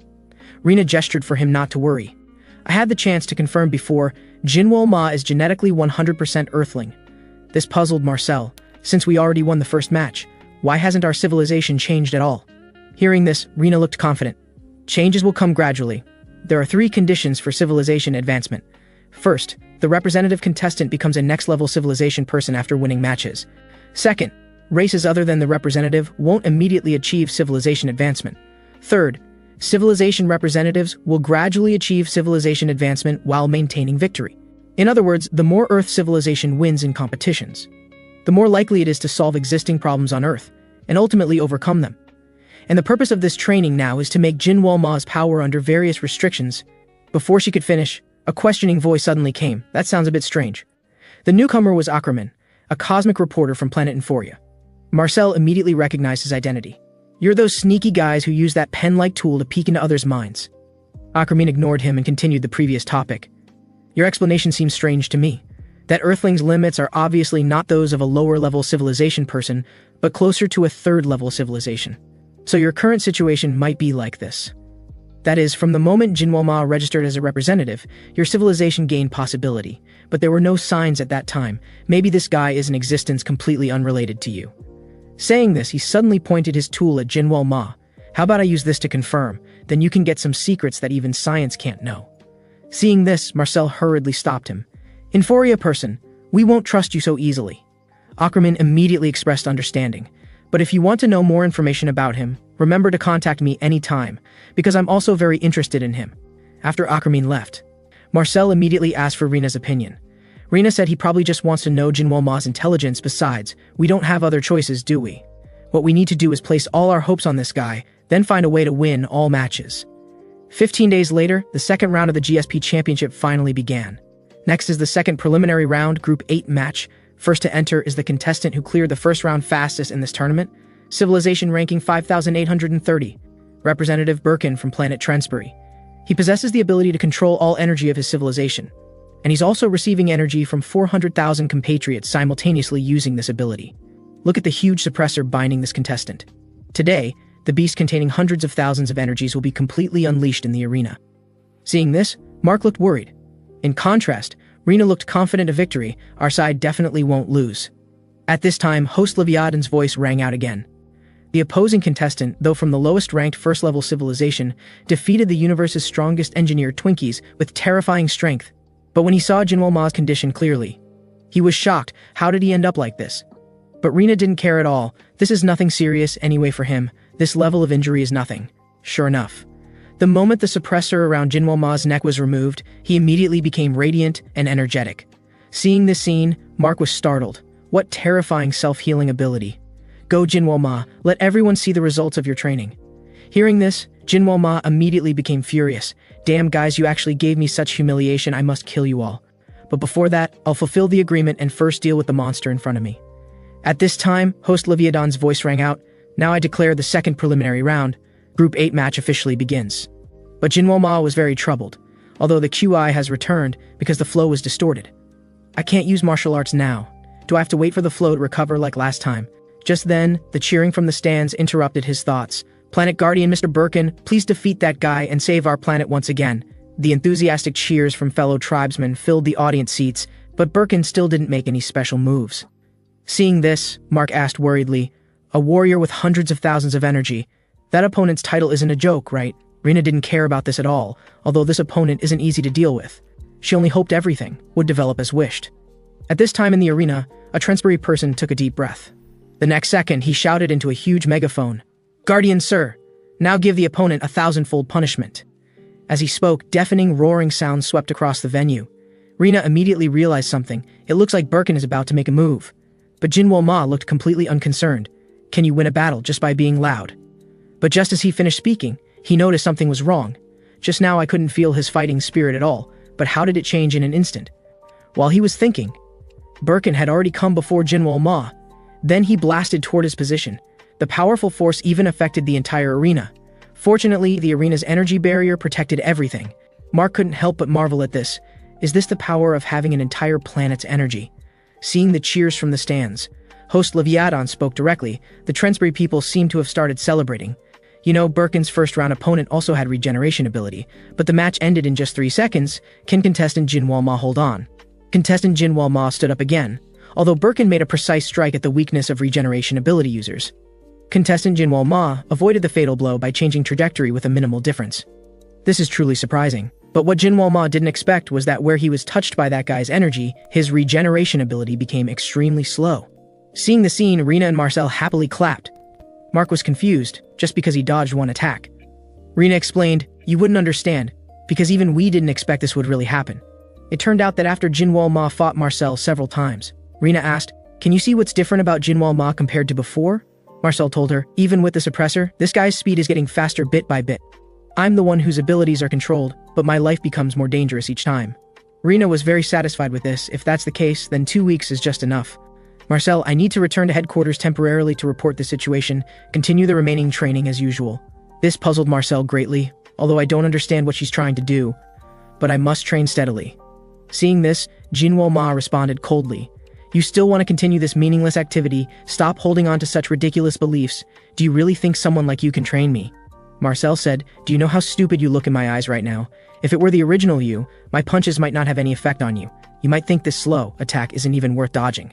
But this is like water dripping on stone. Once this attack continues, there will definitely be a moment when it can cause effective damage. If your regeneration ability doesn't work normally like it does now at that moment, even someone as strong as you might have victory decided by one simple attack. Saying this, he suddenly understood Rina's intention, using the name of training to naturally make him learn to dodge. For someone like Jinwoo Ma with strong self-respect, compared to pleading or persuasion, this method seems more acceptable to him. And in the battle with Birkin, the most important thing is to avoid that fatal blow. The watching Ackerman also figured out something. The reason for traditional arena training when the suppressor couldn't be removed was to change the common problem of regeneration ability users. Usually people with immortal abilities ignore various attacks, but there are always some unexpected situations that catch people off guard. Unlike the first battle, which relied heavily on luck, starting from the second battle where information is public, second-stage abilities play a big role. From this perspective, Birkin's tournament journey is about to end. Twinkies also witnessed all this from the stands. Even with such power, you can't escape the limitations of second-level civilization. But for Earthlings, winning seems more advantageous to me. I just don't want him to win so easily. So work harder. Universe's strongest puppet. After contestant Birkin's first attack, the scene fell into a long standoff. At this time, Rina in the stands shouted, don't let your guard down, you must dodge his attacks. This puzzled Mark. Anyway, his self-healing ability is fast. Isn't this a bit too exaggerated? Rina immediately looked at Jinwoo Ma in the arena. Do you think self-healing ability is a perfect ability without any weaknesses? Look at his left arm, it still hasn't fully recovered. Mark was confused about this. Don't Transbury people only control energy from their own civilization? Rina confirmed this. This ability to transmit energy to others is actually more suitable for support than combat. All life forms have their own energy limits they can withstand. Birkin destroys enemies by instantly injecting energy that exceeds this limit. This attack is fatal to Jinwoo Ma because the attack parts will be immediately damaged, causing slow ability recovery or even inability to heal. Hearing this, Mark continued, "This is completely a stupid attack. After all, he also has to consume the same amount of ability, right?" Rina nodded. "That's true, but that guy's energy is almost unlimited. Even though this type of attack also causes damage to the caster's body, continuous use might be very difficult. But what they're pursuing is that first strike aimed at the enemy's weakness. If it fails, from the next time there won't be attacks as prepared as just now." On the other side, the entire Trensbury cheering section exploded. "Kallian, what are you doing? You turned the Guardian's great power into bubbles." Seeing this scene, Kallian was angry but didn't dare speak. A bunch of guys who know nothing, just pointing fingers and enjoying the fruits of others' labor. That concentrated burst energy can only be used a few times per day, so it's more accurate to hit the target only after analyzing the opponent's fighting style. Thinking this, she took a deep breath again. "Guardian, sir, please continue suppressing the enemy." With the command, Birkin immediately leaped up and launched an attack. While dodging, Jinwoo Ma seemed to understand something. So the real opponent is that little guy outside the field. No wonder this guy fights so clumsily. With that, he seized the opportunity and kicked him in the head. Seeing the scene, Kallian was shocked. Even host Leviathan found it incredible. Contestant Jinwoo Ma successfully resisted Birkin's continuous attacks and counterattacked successfully. Rina couldn't help but secretly laugh at Marcel. "It seems that guy was completely provoked by you." But Marcel disagreed. "How could that guy be provoked by me? Having fought him, I can be certain that for lay people in combat, techniques might all look similar. But that guy's technique was on another level from the beginning. Even with the suppressor equipped, I could never defeat him." On the other side, Kallian was already furious with exposed veins. "I didn't expect Guardian Sir to be humiliated by such a small fry. This is a battle of destiny, Guardian Sir. Quickly bring down divine punishment." Seeing this, Jinwoo Ma chuckled coldly, "Does telling me the attack timing in advance work for ambushes?" As he spoke, Birkin's attack had already arrived instantly, and a voice also rang out, "Earthling, dodge quickly." The dodging Jinwoo Ma was puzzled. That voice couldn't be from this guy, right? At this time, Kallian issued another command. "Guardian Sir, please bring down all divine punishment on the entire arena." This made Rina feel something was wrong. This means the next attack will cover the entire arena. As expected, as Birkin's energy erupted again, the host's voice also rang out, "Can contestant Jinwoo Ma still be safe and sound?" But after seeing Jinwoo Ma's condition clearly, he continued, "The super strong energy fluctuation that swept the entire arena was very massive. Contestant Jinwoo Ma ultimately couldn't dodge this attack." However, Jinwoo Ma smiled contemptuously to actually use such a stupid method.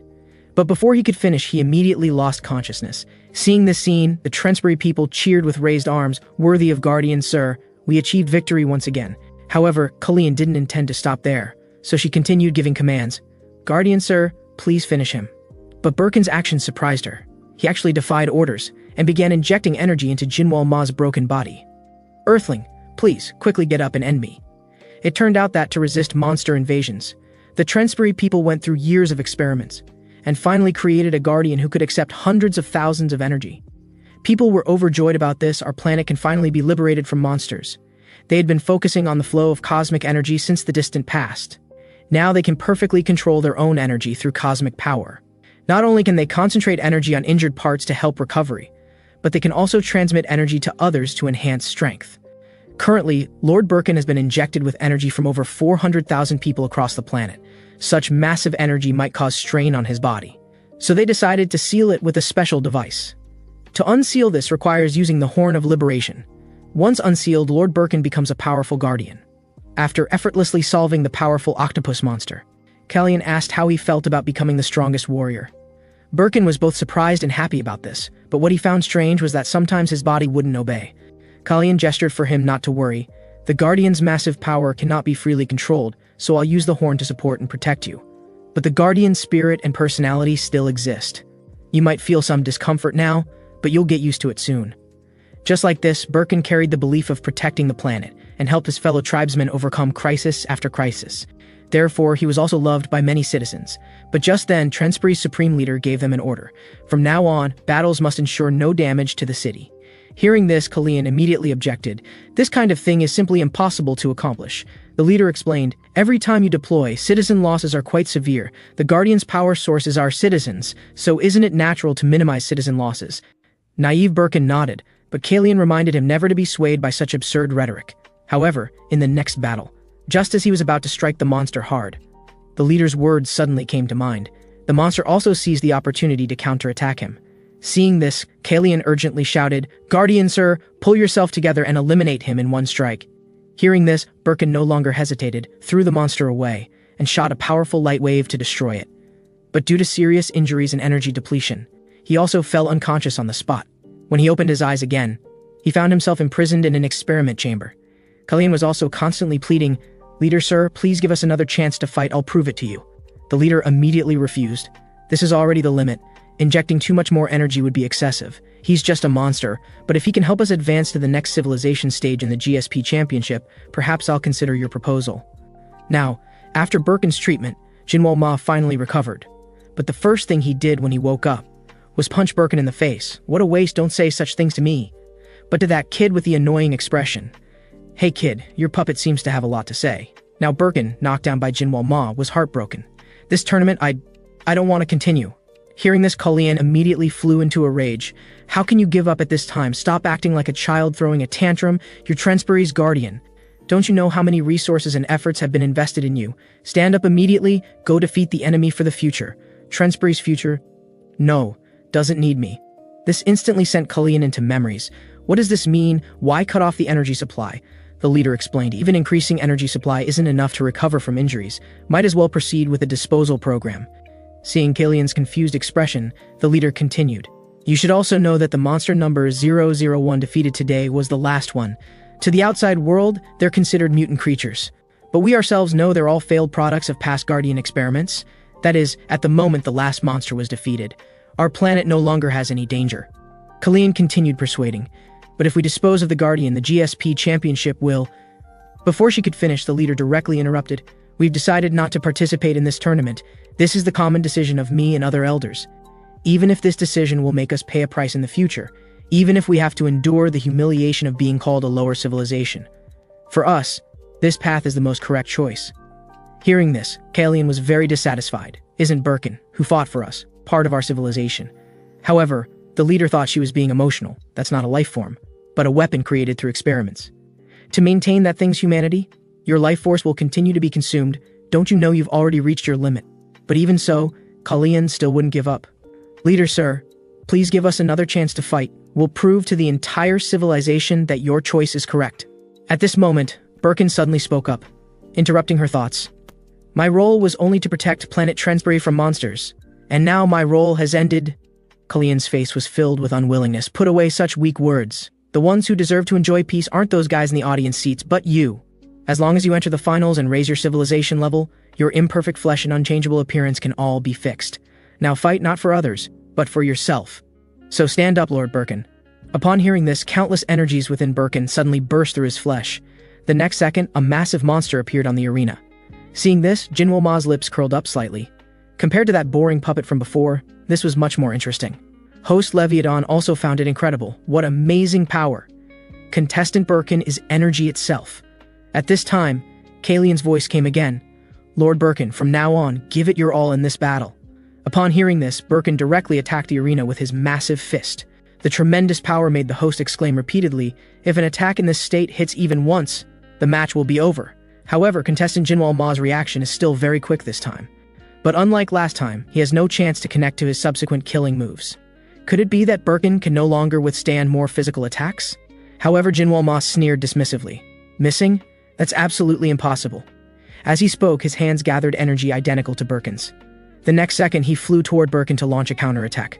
Contestant Jinwoo Ma seems to be using an energy shield to block bodily damage. Although contestant Birkin persistently pursues, he still can't deal effective damage to contestant Jinwoo Ma, as the match gradually intensified. The audience below also began to think, why did that earthling suddenly seem like a different person? And as the match situation gradually became clear, Kalian's expression instantly relaxed. It seems the worry was somewhat unnecessary after all. That foolish guy has no idea that Lord Birkin's body is now a furnace with hundreds of thousands of energy flows. How could such a weak shield possibly withstand it? Thinking this, she shouted into the horn again, "Lord Birkin, hurry up and end all this." Upon hearing this, countless energies began gathering in Birkin's mouth. However, Jinwoo Ma showed an intriguing smile. "Foolish guy, I've been waiting for this opportunity all along." With that, he flew toward Birkin in an assault.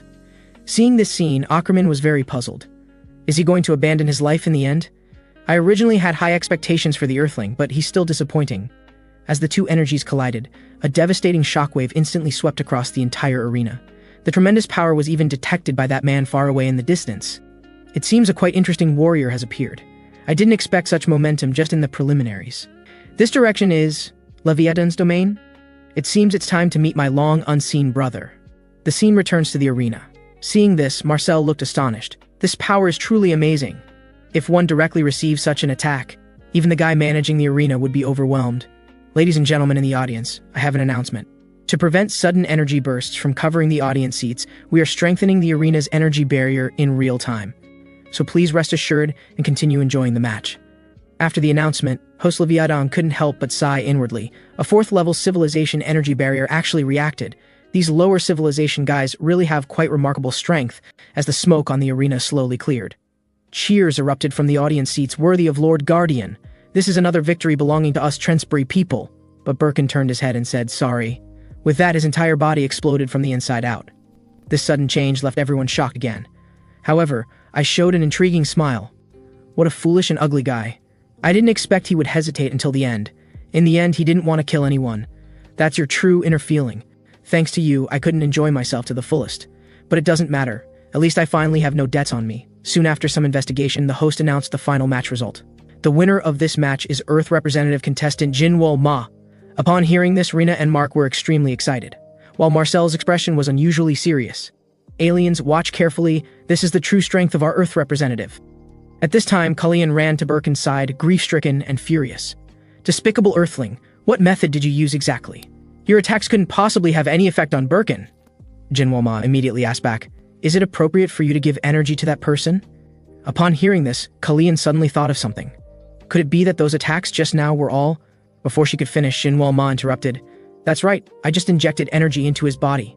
And his body was already in a state of extreme energy, so by adding just a little energy, his body naturally couldn't withstand it and produced negative effects. The belated realization made Cullion very ashamed. If I could have been more rational, perhaps today's situation wouldn't have formed. Just then, complaints suddenly came from the audience seats. What a disappointing guy, it's only the second round of preliminaries and we gave him all our cosmic energy. Facing a lower Earth person, what kind of situation is this? Therefore, Cullion immediately roared angrily. You guys who only know how to sit back and enjoy the fruits of others' labor have no right to criticize Birkin. Birkin is a hero who truly protects our planet without asking for any return. Can you withstand what's to come in the future? In front of such unreliable civilization, peace will never come. Someday, guys more cruel than monsters will target us. When that time comes, will the Alliance's hypocrites protect us like Birkin did? At this point, Cullion's head suddenly exploded. Damn guy, how dare you blaspheme the gods in public? An Earthling, you can leave the arena now. But Jinwoo Ma not only didn't move, he also cast a battle-intent gaze at him. Just then, a voice suddenly rang out, Am I too late? As countless feathers slowly fell, Jinwoo Ma immediately sensed a terrifying aura. Host Leviathan also asked fiercely with a menacing face, You worthless child, why did you come here? The newcomer's voice continued, The result is truly unexpected. That warrior with tremendous energy actually lost. As he spoke, he turned his gaze to Jinwoo Ma. So, you are the victor of this match? Seeing this, Jinwoo Ma was extremely excited. We finally meet the peak of this world. However, the man's arrival caused dissatisfaction from host Leviathan. Damn it, why did that bastard have to come here? He couldn't be deliberately enjoying all this, could he? This scene is just an influence imprinted in the bones of various civilizations after the Great Galactic War. People can't really worship him. It turns out that about 100 million years ago, the entire universe faced a resource scarcity crisis. This became the fuse for the Galactic War, and the war lasted for a full 3,000 years. Just as the lights of civilization were being extinguished one after another, one person's appearance ended this war in just 10 days. That person was the End Sapien Mulender. He intervened in the meaningless slaughter between civilizations, established a new order, and ended the long war. Since then, various civilizations began worshipping this hero and his companions as gods. This event ultimately led to the establishment of the Galactic Alliance. Now Leviathan grew angrier as he thought about it. Damn it, if I had existed then, this scene should have belonged to me. Just then, the command coordinator came to congratulate. Congratulations, Lord Leviathan. Thanks to Mulender's appearance, our sector has topped the real-time viewership ratings again. Hearing this, Leviathan became even more furious. You fool, it's clearly because of my excellent hosting ability that we became first. With that, he raised his hand and pointed. The command coordinator instantly shattered. Mulender entered the arena without authorization, clearly violating regulations, so please get out of my sight immediately. Mulander chuckled coldly. I never thought I'd hear those words from your mouth, but you don't need to worry. I don't plan to stay long. I just wanted to greet this warrior with powerful energy. In that moment, Leviathan instantly flashed behind him. Stop talking nonsense and disappear from my sight immediately. Mulander continued explaining. You seem to misunderstand, brother. I just wanted to... Before he could finish, Leviathan suddenly pressed his head. Are you planning to ignore my words? Mulander smiled calmly. Leviathan, I've heard some things about you. It seems you've been ignoring our rules and acting on your own.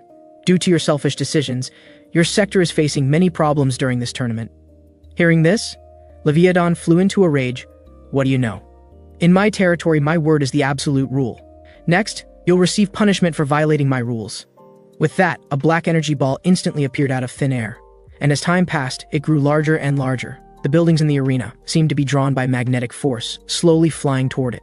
The audience was the same, thrown into chaos. This was Leviathan's cosmic power, able to decompose and reconstruct any matter.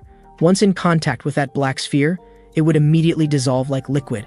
I'll make you understand the consequences of breaking my rules, Melinda responded calmly. Since you don't care about those precious audiences at all, then I have no choice. Third sector judges, listen to my command. From this moment, protect all civilizations in the arena. Judges Virtus, Dominiel, Etherian obey the will of the Supreme God. But what surprised Mulander was that this warrior was completely unaffected. But how could an ordinary human body possibly withstand Leviathan's gravity? And besides that, he also possessed enhanced regenerative abilities. Thinking this, he seemed to understand something. Perhaps his victory over that warrior with tremendous power wasn't just luck. With this thought, he immediately reminded, hold on a little longer, little warrior. Leviathan's reconstruction isn't an absorption skill, so it should stop soon. As he spoke, he turned his gaze to Leviathan. Brother, are you satisfied now? However, Leviathan laughed maniacally. You arrogant guy, have you forgotten the limitations I personally set on you? In your current state, you can't stop me at all.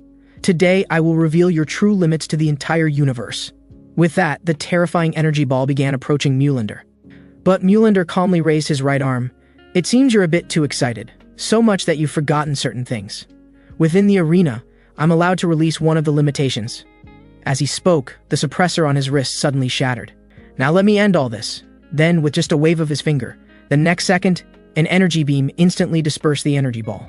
The tremendous power even affected nearby planets. Seeing this scene, Leviathan was completely stunned. I apologize for this incident. Mulander didn't mind, brother. I'll leave the remaining matches to you. Oh, and small but powerful warrior, I congratulate you again on your victory. I believe we'll meet again in the future, so you must win all the matches. After this incident, Rina immediately rushed into the arena. Jinwo Ma, are you okay? Jinwo Ma didn't respond but asked back, that guy called Mulander just now was... Rina told him Mulander is the representative of the ultimate civilization and also the final opponent of this tournament. But since the tournament was established, no one has been able to defeat him. Hearing this, Jinwo Ma immediately made a major decision. Although it was just for an instant the moment he used his power. I definitely felt an indescribable sense of familiarity. If I want to figure out the source of this feeling, I must face him again. With this thought, Jinwo Ma directly spoke up. Let me represent Earth civilization and reach the peak of this tournament. The scene comes to the arena. Ladies and gentlemen, the second round of preliminaries, Group 8 match is about to begin. Because Lord Leviathan is feeling unwell, today I, Velkanos, will host and commentate for everyone. The contestants for this match are ranked 6th 300th, representative of planet Decabrews Braxon, and ranked 5 200th, representative of planet Serentium, Kalmar. Now I declare the match begins. Marcel, sitting in the audience, was very puzzled. Why are the three of us here watching the match? Mark was also confused, but he speculated it might be because the winner of this match would become their next opponent. This left Marcel very puzzled. Why do I need to come watch too? Mark pointed to Jinwo Ma sitting beside them. Do you want me to watch this ticking time bomb alone? Marcel asked back. Wouldn't it be more appropriate for Leader Rina to supervise? Mark explained that Leader Rina broke the recovery chamber in the first round. To pay the expensive repair costs, she put the entire publicity team's budget into it. So now the publicity team is using 3-shift part-time work to fill the budget. Hearing this, Marcel finally reacted. I wondered why I haven't even seen the coach lately. So what can we do on such an advanced planet? Mark indicated that in developed places, the service industry is more popular. According to incomplete statistics, GSP Planet accepts millions of civilized beings from different planets every year. Their purpose for coming here isn't for travel, but to improve their civilization level to participate in the tournament fighting competition. Over time, this place gradually became a planet for enjoying matches and sightseeing. With that, he suddenly began paying attention to Jinwo Ma beside him. This guy seems to be watching the match very seriously. Was he originally like this? Just then, the match on the arena also determined a winner. The victor was Braxton, representative of the Decabrews people. At the same time, he became Earth Civilization's next match opponent. But Jinwoo Ma had no intention of leaving, and continued watching every match. 6 hours later, Mark gently tapped his shoulder. Are we going to continue watching? Jinwoo Ma indicated they could leave first. I can go back by myself after the match ends. Mark immediately refused.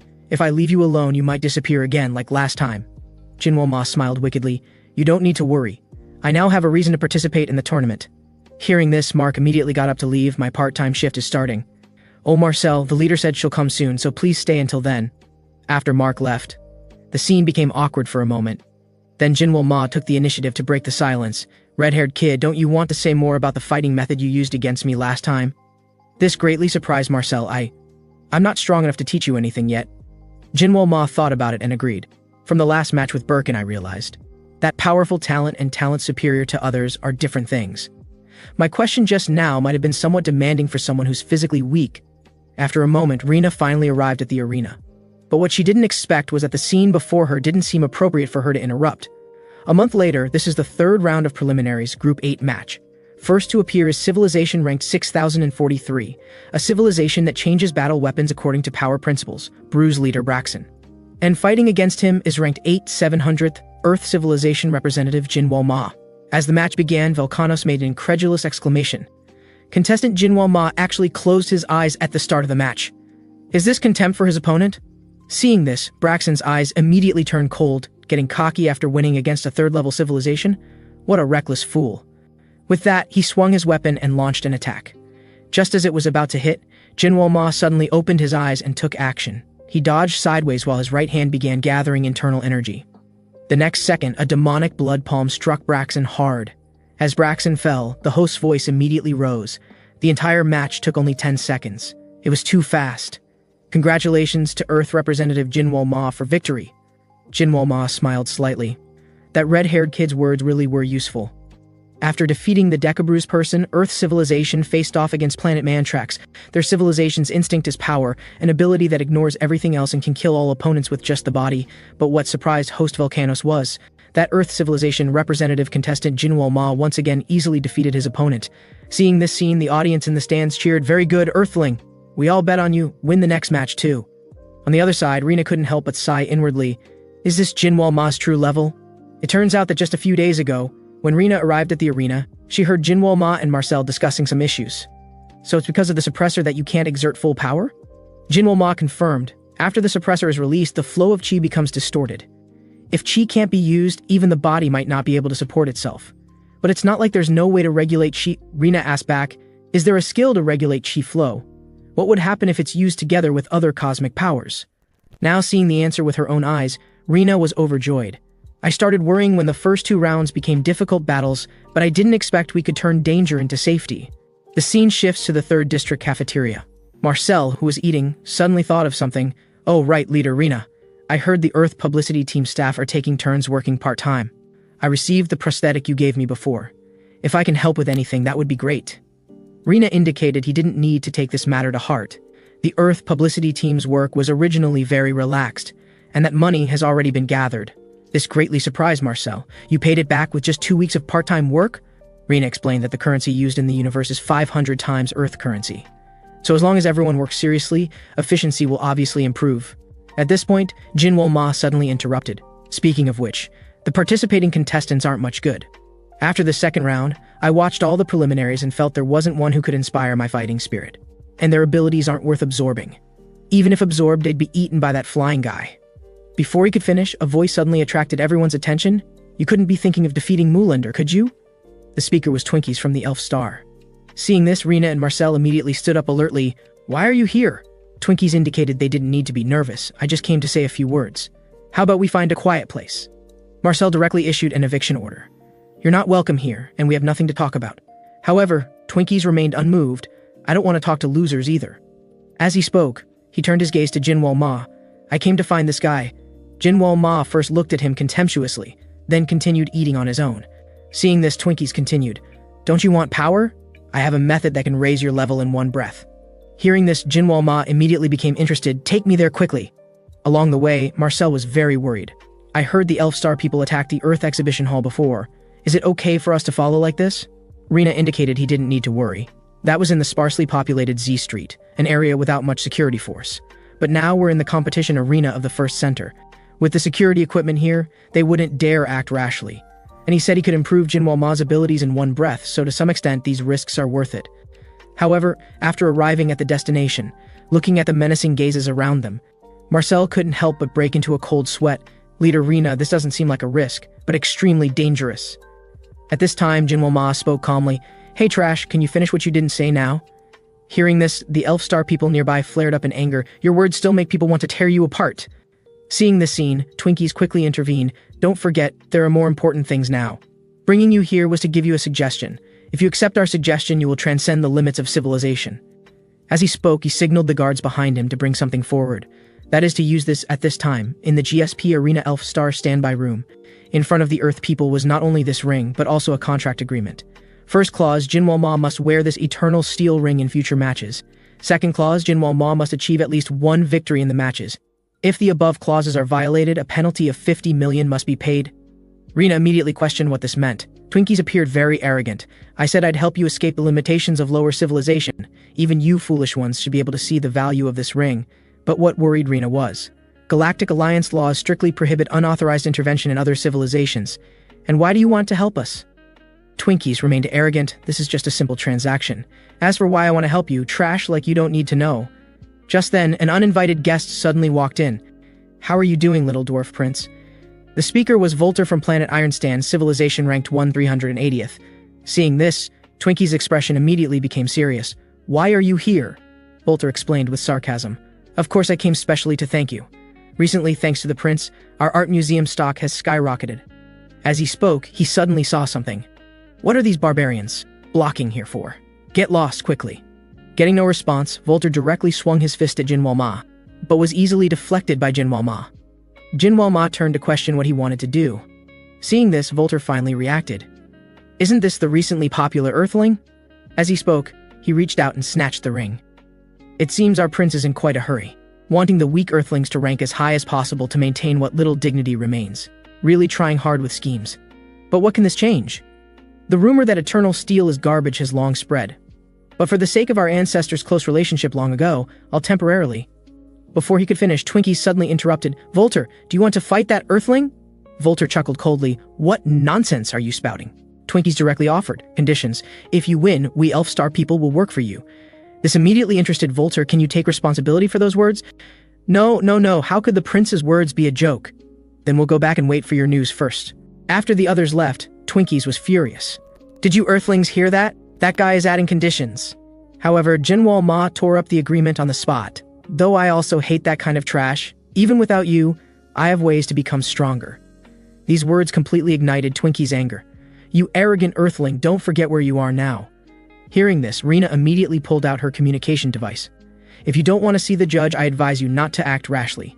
At this tense moment, Jinwoo Ma suddenly extended his middle finger and pressed it against Twinkie's head. Listen up, little guy. We set the terms of the deal. This way, I'm willing to use some useless stones and even fight that annoying guy from earlier. This scene was completely unexpected for Twinkies. He thought Jinwoo Ma was just a hot-headed kid who could fight, but didn't expect him to be this threatening. The scene shifts to the 300th floor training ground. Just as Jinwoo Ma removed his suppressor, he suddenly heard Volter's voice in his ear. I don't know if you're stupid or brave.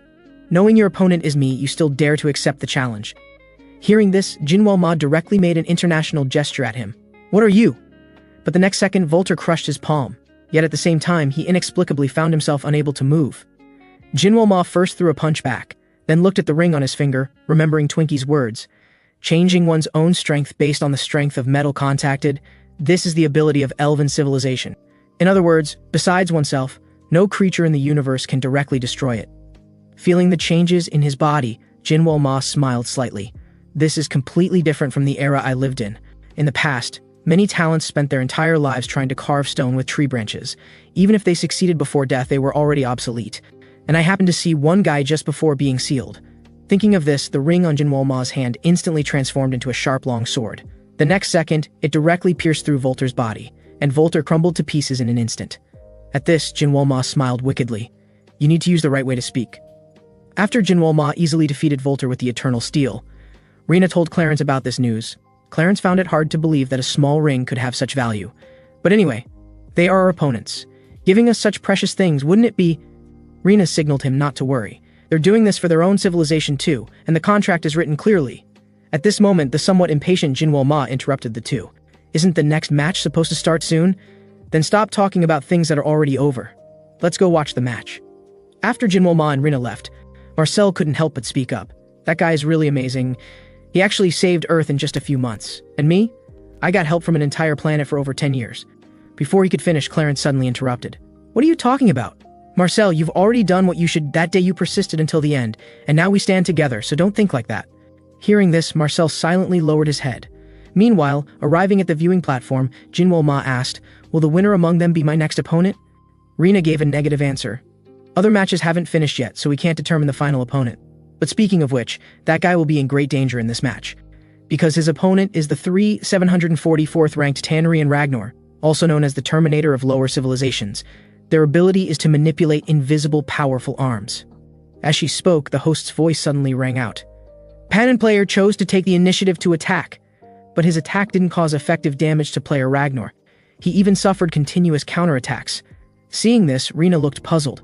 Why attack so blindly? Doesn't he know his opponent's strength? But thinking about it, lower-level civilizations probably don't have information about their opponents. Thinking this, her gaze was suddenly attracted by someone not far away. Isn't that guy Kulak? Why does he look so heavy? After thinking about their previous experiences together, she finally decided to go over and show concern. Your representative clearly released super strong cosmic power before, but now why is he being attacked one-sidedly? Kulak wasn't clear about this either, but he knew that recently Big Brother's body had been very unwell. Especially at the beginning of matches, he can't exert any strength at all. Hearing this, Rina seemed to think of something. Could that guy also be suffering from the same side effects as Jinwoo Ma?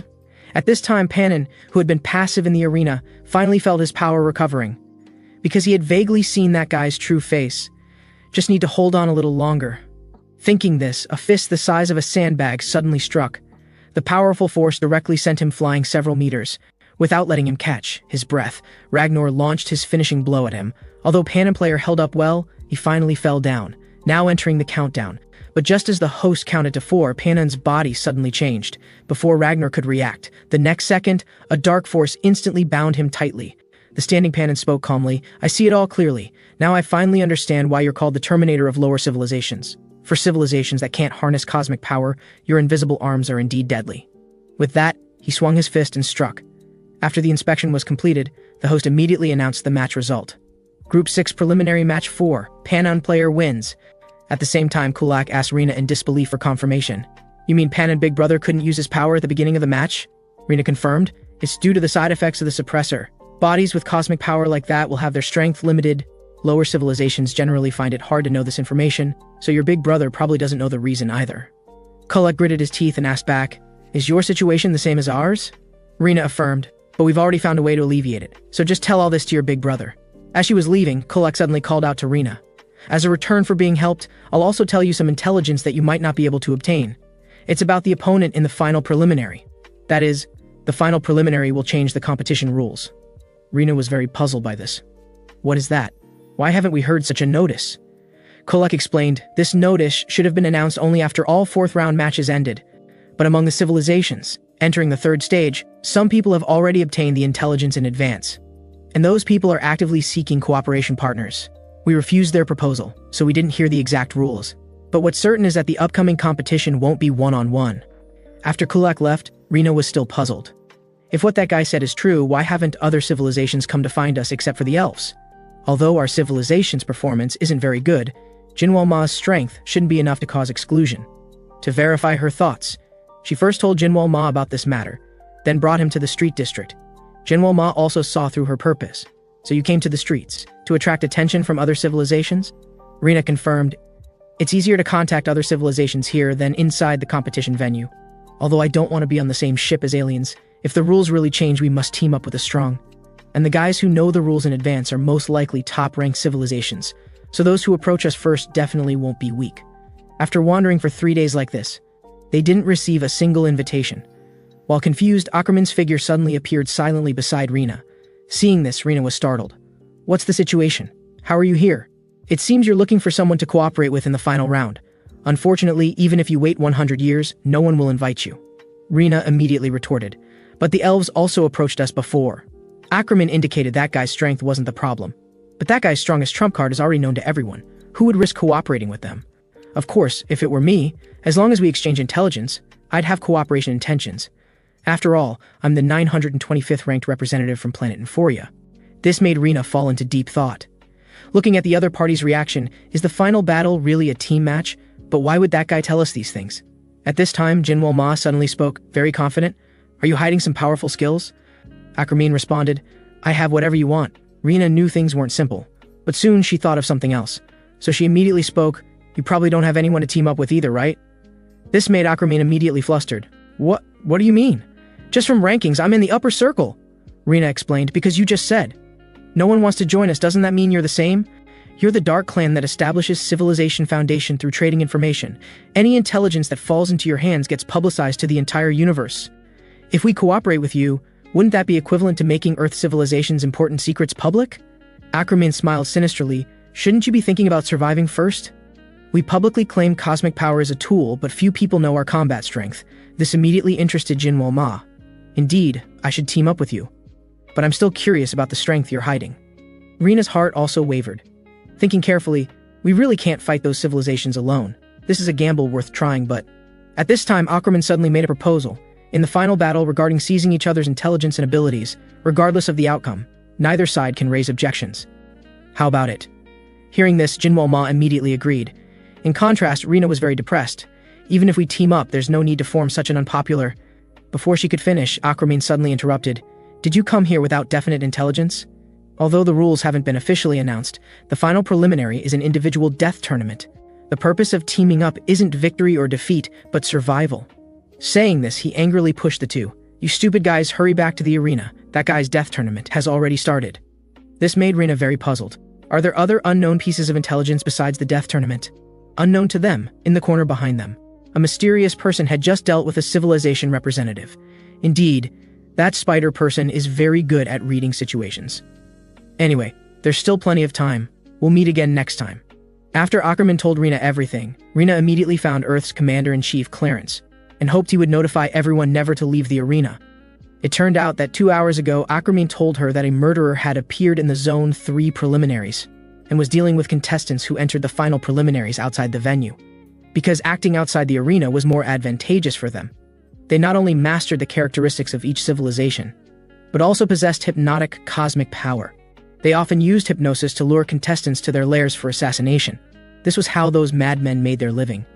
And as the results showed, except for the first round, they won effortlessly every time. Although places like arenas are relatively safe, those madmen have many tricks.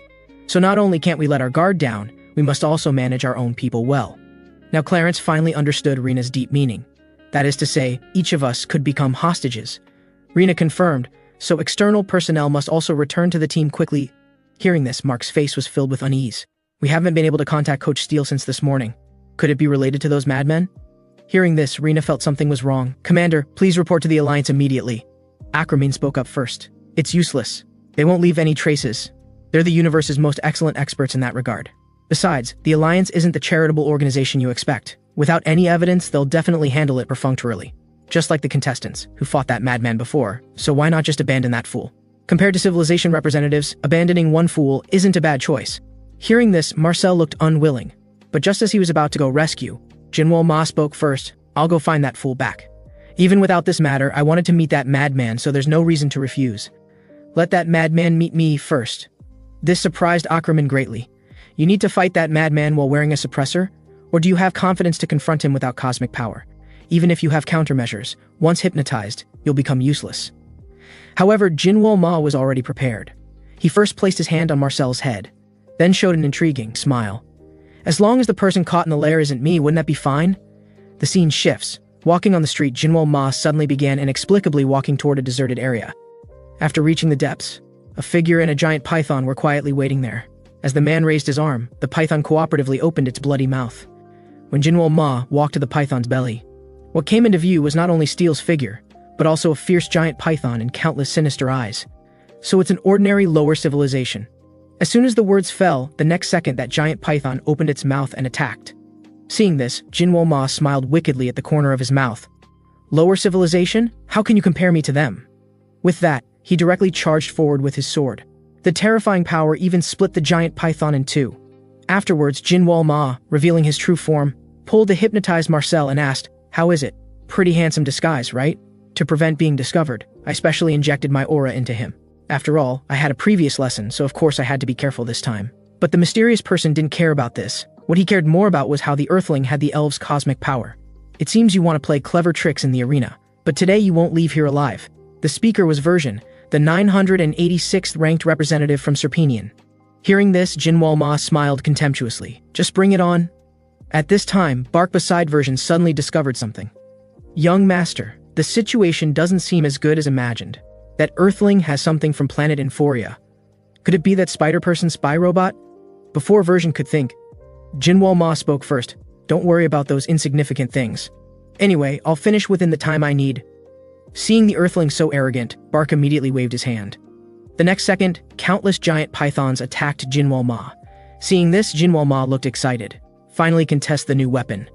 Immediately after, he cut down all the pythons with devastating force. As Bark was getting angry, Asus beside him seemed to notice something. That guy's weapon is unusual. Saying this, he didn't forget to mock, "Lord Bark, are you alright? If this continues, all your basilisks will be gone." Bark looked up at the ceiling with gritted teeth. "Belmore, immediately get that kid for me." Before he could finish, Version suddenly warned, "If you use the basilisks in strange places, I won't forgive you. Even if you don't understand what the basilisk Belmore represents, you should see that guy's weapon is dangerous. Do you want to act emotionally?" Bark still expressed dissatisfaction. "Is this enough now?" At this moment when every inch counts, still talking about peace, Asus smiled contemptuously. "Peace? I'm ready to hunt." Saying this, she turned her gaze to Jinwoo Ma. "Earthling, don't resist uselessly, or your fellow's life will be—" As she spoke, Jinwoo Ma directly flew up and cut the bonds on the coach, then pressed his long sword directly against Version's face. This surprised Version greatly. How is this possible? Clearly wearing a suppressor but still able to make such movements. With that, he began using hypnosis on Jinwoo Ma. However, Jinwoo Ma, who had anticipated this, directly stabbed himself with a sword. Petty tricks. The mushroom head talks so much my ears are getting calloused. And the suppressor having no effect is pure self-deception. As he spoke, countless basilisks attacked again, only to be easily resolved by Jinwoo Ma again. Really disappointing. If this continues, I won't be able to know the weapon's performance. However, just as he finished speaking, Marcel suddenly bound him tightly from behind. Asus smiled sinisterly. "Can't be careless during hunting. If you stop now, perhaps I'll—" Before she could finish, Jinwoo Ma mercilessly punched Marcel. And this punch completely restored Marcel's consciousness. "I was last at the arena, then became an alien's bait, so I was hypnotized just now." Jinwoo Ma paid no attention and raised his sword again. "Now let me properly experience your strength." Seeing this, Bark responded to Asus with mockery. "Seems your hunting method doesn't work." Still unwilling to give up, Asus shouted at the top of her lungs, "The guy you want to save is still in my hands." However, Jinwoo Ma put on an indifferent attitude. "That fool? Kill him if you want. I came here simply to test the new weapon, but the result is too disappointing because you have no testing value at all." As he spoke, Version suddenly approached him. "Is this weapon that eternal steel?" Seeing this, Jinwoo Ma launched an attack without hesitation, but it was all easily resolved by Version. At this, Jinwoo Ma looked excited. "So you do have value for me to act." But just as he finished speaking, he was kicked down by Version. Then another kick firmly pressed him to the ground. "Ackerman, I originally wanted to crush the guy you fancied directly, but now I finally understand why you care about him. Although I don't know what you're scheming, I have no intention of reporting it. Now that the lair's location has been discovered, the hunting ends here. But you should be clear that you're already on my hunting list." Hearing this, Ackerman at the base smiled slightly. "Didn't expect to be on your mind. Really looking forward to that day." With an order, Belmore directly opened its bloody mouth and approached Version. "I'll be waiting for you in the finals." However, in this situation, Jinwoo Ma's mind flashed back to the scene of slaughtering Shaolin Temple. Still talking about having invincible golden body protection. "In my view, you're ultimately just a pile of scrap metal." Hearing this, the staff-wielding abbot of Shaolin Temple immediately flew into a rage. With a great roar. The next second, he shattered Jinwoo Ma's skull with one punch. But soon he sensed something wrong. The headless guy actually pierced his chest with a sword. This made the staff wielder suddenly realize. "So you're the mad demon rumored in the martial world!" But what puzzled him was why create slaughter in a peaceful era. Jinwoo Ma smiled wickedly. Of course it's to seize power. Looking at Jinwoo Ma's calm expression, the staff wielder became even angrier. Just for these things you'd sacrifice tens of thousands of lives? You heaven-damned guy. Before he could finish, Jinwoo Ma mercilessly split him in two. Looking at the temple littered with corpses, he couldn't help but sneer. Tens of thousands of lives are just some worthless lower people. And what I want is to ascend to the zenith of all beings. After Jinwoo Ma opened his eyes, he immediately alertly grabbed the wrist of the strange woman in front of him. What are you doing to me? Seeing this, Rina quickly stopped him. She's our Earth Team colleague. Hearing this, Jinwoo Ma looked puzzled. I was clearly in those guys' lair. Did I transfer to outside, space through the snakehead? But how did I get back here? At this time, the strange woman shyly introduced herself. Mr. Jinwoo Ma, being able to see you at such close distance is truly an honor. I'm Sierra Lin, leader of Earth's medical team. Please take care of me from now on. With that, Rina continued to supplement. She's the first human to discover cosmic power, and a witness to human civilization's rise. The reason you woke up so quickly is the effect of her treating you with cosmic power. Hearing this, Jinwoo Ma suddenly stood up and interrupted. I'm not interested in these things. Now quickly take me to the cafeteria for a good meal. Hearing this, Sierra Lin asked embarrassedly, Leader Rina, can I go to the restaurant with you? Rina first agreed to her request, then called Mark, who had already finished eating. Soon after arriving at the restaurant, Rina immediately expressed gratitude to Jinwoo Ma for rescuing the coach, and also told him that, except for a few necessary members, other Earth Team colleagues would all evacuate GSP Planet. The necessary personnel consisted of herself, Mark, and team leader Lin. Hearing this, Jinwoo Ma directly revealed the purpose. Isn't it just to let useless guys quit? Although what he said was correct, Jinwoo Ma's way of saying it still made her somewhat dissatisfied. However, Sierra Lin affirmed Jinwoo Ma's words. That kind of trash staying would only cause unnecessary trouble for Mr. Jinwoo Ma. But as soon as she said this, she immediately felt ashamed for her slip of tongue. What on earth am I saying? Afterwards, Jinwoo Ma asked Sierra Lin why she would stay behind. Rina indicated that Team Leader Bai could help treat you when your abilities are sealed. Sierra Lin also expressed her position. I will definitely do my utmost to take care of Mr. Jinwoo Ma. Compared to the sacrifices you've made for humanity, what I can do is insignificant. As everyone knows, we lost many of our kind due to infectious diseases. On this planet, expecting treatment methods, we gained nothing. But just when we were in despair, Mr. Jinwoo Ma gave us hope. He's simply a savior who came to the world wearing human disguise. Saying this, she directly took a fork and stabbed her own arm. And he possesses the ability to save more humans. Isn't this a miracle? Before she could finish, Jinwoo Ma suddenly interrupted. But compared to you three, why didn't that guy stay? Mark asked who he was referring to. Jinwoo Ma immediately gave a simple description. That red-haired guy, the most useful one among you. Hearing this, Rina immediately understood what he meant. If you're talking about Marcel, he's currently missing. The scene shifts. Just as the Earth team was making final preparations to evacuate GSP Planet, Rina brought Commander Clarence and Combat Coach Steele to find Jinwoo Ma. Their purpose was to pay their highest respects to this civilization representative who saved Earth before leaving. But Jinwoo Ma scoffed at this. From initially misinterpreting others' meanings to now saying things like grateful and fortunate, it's really annoying. However, faced with Jinwoo Ma's sarcasm, Coach Steele not only wasn't angry, but very sincerely made a request, asking Jinwoo Ma to find Marcel. Because before implementing the kidnapping plan, he was dejected all day. Maybe after his body became like that, he completely lost hope in himself. This made Jinwoo Ma deeply empathetic.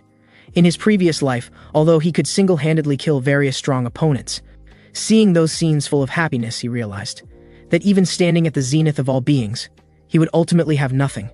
This was like that fool. Compared to being Earth civilization's representative, he was more afraid of being worthless. After the Earth team evacuated, Rina led Jinwoo Ma to the arena, because today was the last day of preliminaries. After the competition ended, the final preliminary rules would also be announced. That is to say, today all those advancing to the final competition would gather here. As the last match began, Pari player took the lead in attacking, but compared to the intense scene in the arena, Rina fell into contemplation. 3 months had passed. When first arriving on this planet, Earthlings were still the most inconspicuous existence, but now humans could completely rival those guys. And all this was really thanks to Jinwoo Ma. At this time, Panin suddenly came forward to greet them. Are you also here to confirm the final competition rules? This time I plan to fight alone. Have you decided on cooperation partners? Rina shook her head. Although not very certain, there's one we want to work with. Saying this, a voice suddenly interrupted her. Not very certain? That's really hurtful. The newcomer was Akramin. To save your fellow, wasn't I sincere enough? Panin immediately recognized her as that unlucky mushroom head from before, although they had only met once. Her attitude of not being optimistic about Earthlings at that time still left a deep impression on him. Ackerman cleared her throat awkwardly, then quickly changed the subject. The match is over. Seems like Taroka from planet Bennu won. Then the host's voice rang out. Now all preliminary matches are finished. Representatives who advanced to the preliminary finals, you've worked hard. Next, I will announce to everyone present the method and rules of the preliminary finals. The preliminary final competition method is a speed race. Simply put, whoever reaches the destination earliest will win. The starting point of the speed race is the edge of each area's city. When the competition begins, participants' suppressors will automatically be removed. Participants just need to find the entrance to the official competition arena. The entrance is located somewhere on the planet outside the cities. Just pass through that entrance to enter the official arena, and the speed race will end. The competition rule is that there are no rules, and everyone is allowed to use various means. After the announcement, looking at the few people not far away, two advanced contestants immediately got ideas. Ackerman, do you really want to team up with those lower guys? But her strength isn't much either. How about we find a chance to deal with them first? During their secret conversation, Ackerman suddenly turned her gaze toward them. When the two came to their senses, they discovered that a spy robot had somehow appeared beside them without notice. I advise you not to entertain wild thoughts. Everything must proceed according to my plan. At this moment, just after the host announced the format and rules of the final qualifying round, contestants from various civilizations gathered at the starting point. After everyone had assembled, the host's voice suddenly rang out. Before departure, I will repeat the competition rules once more. The final qualifying round will last 1 week. The first 100 contestants to arrive within 1 week will advance. Friendly reminder, in the last competition, only 42 contestants advanced. We will also broadcast this round live throughout. Everyone can see each contestant's specific location through the screens. Now prepare for the countdown to begin. As the countdown ended, one contestant instantly sprinted 100 meters away. This person was none other than Spirok, from planet Cass, known throughout the universe for his speed. However, just when he thought advancement was within reach, a rapid beeping sound suddenly rang out. Immediately after, a deafening explosion erupted at his location. But before the culprit could celebrate for even 2 seconds, the next moment, he too met his end with his body torn apart. Watching the rapidly decreasing survival count on the screen, Mark couldn't help but worry. It's chaos from the very start. That guy won't run into trouble too, will he? Hearing this, Sierra Lin immediately grabbed him by the collar.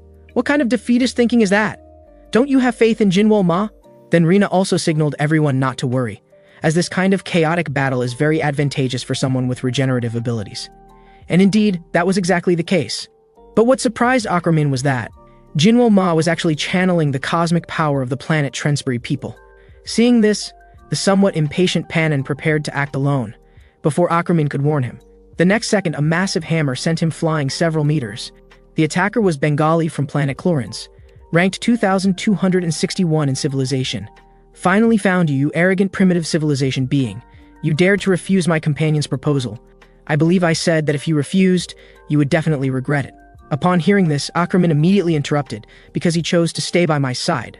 As she spoke, she slowly removed his gloves, then extended one finger and began a 3-second countdown.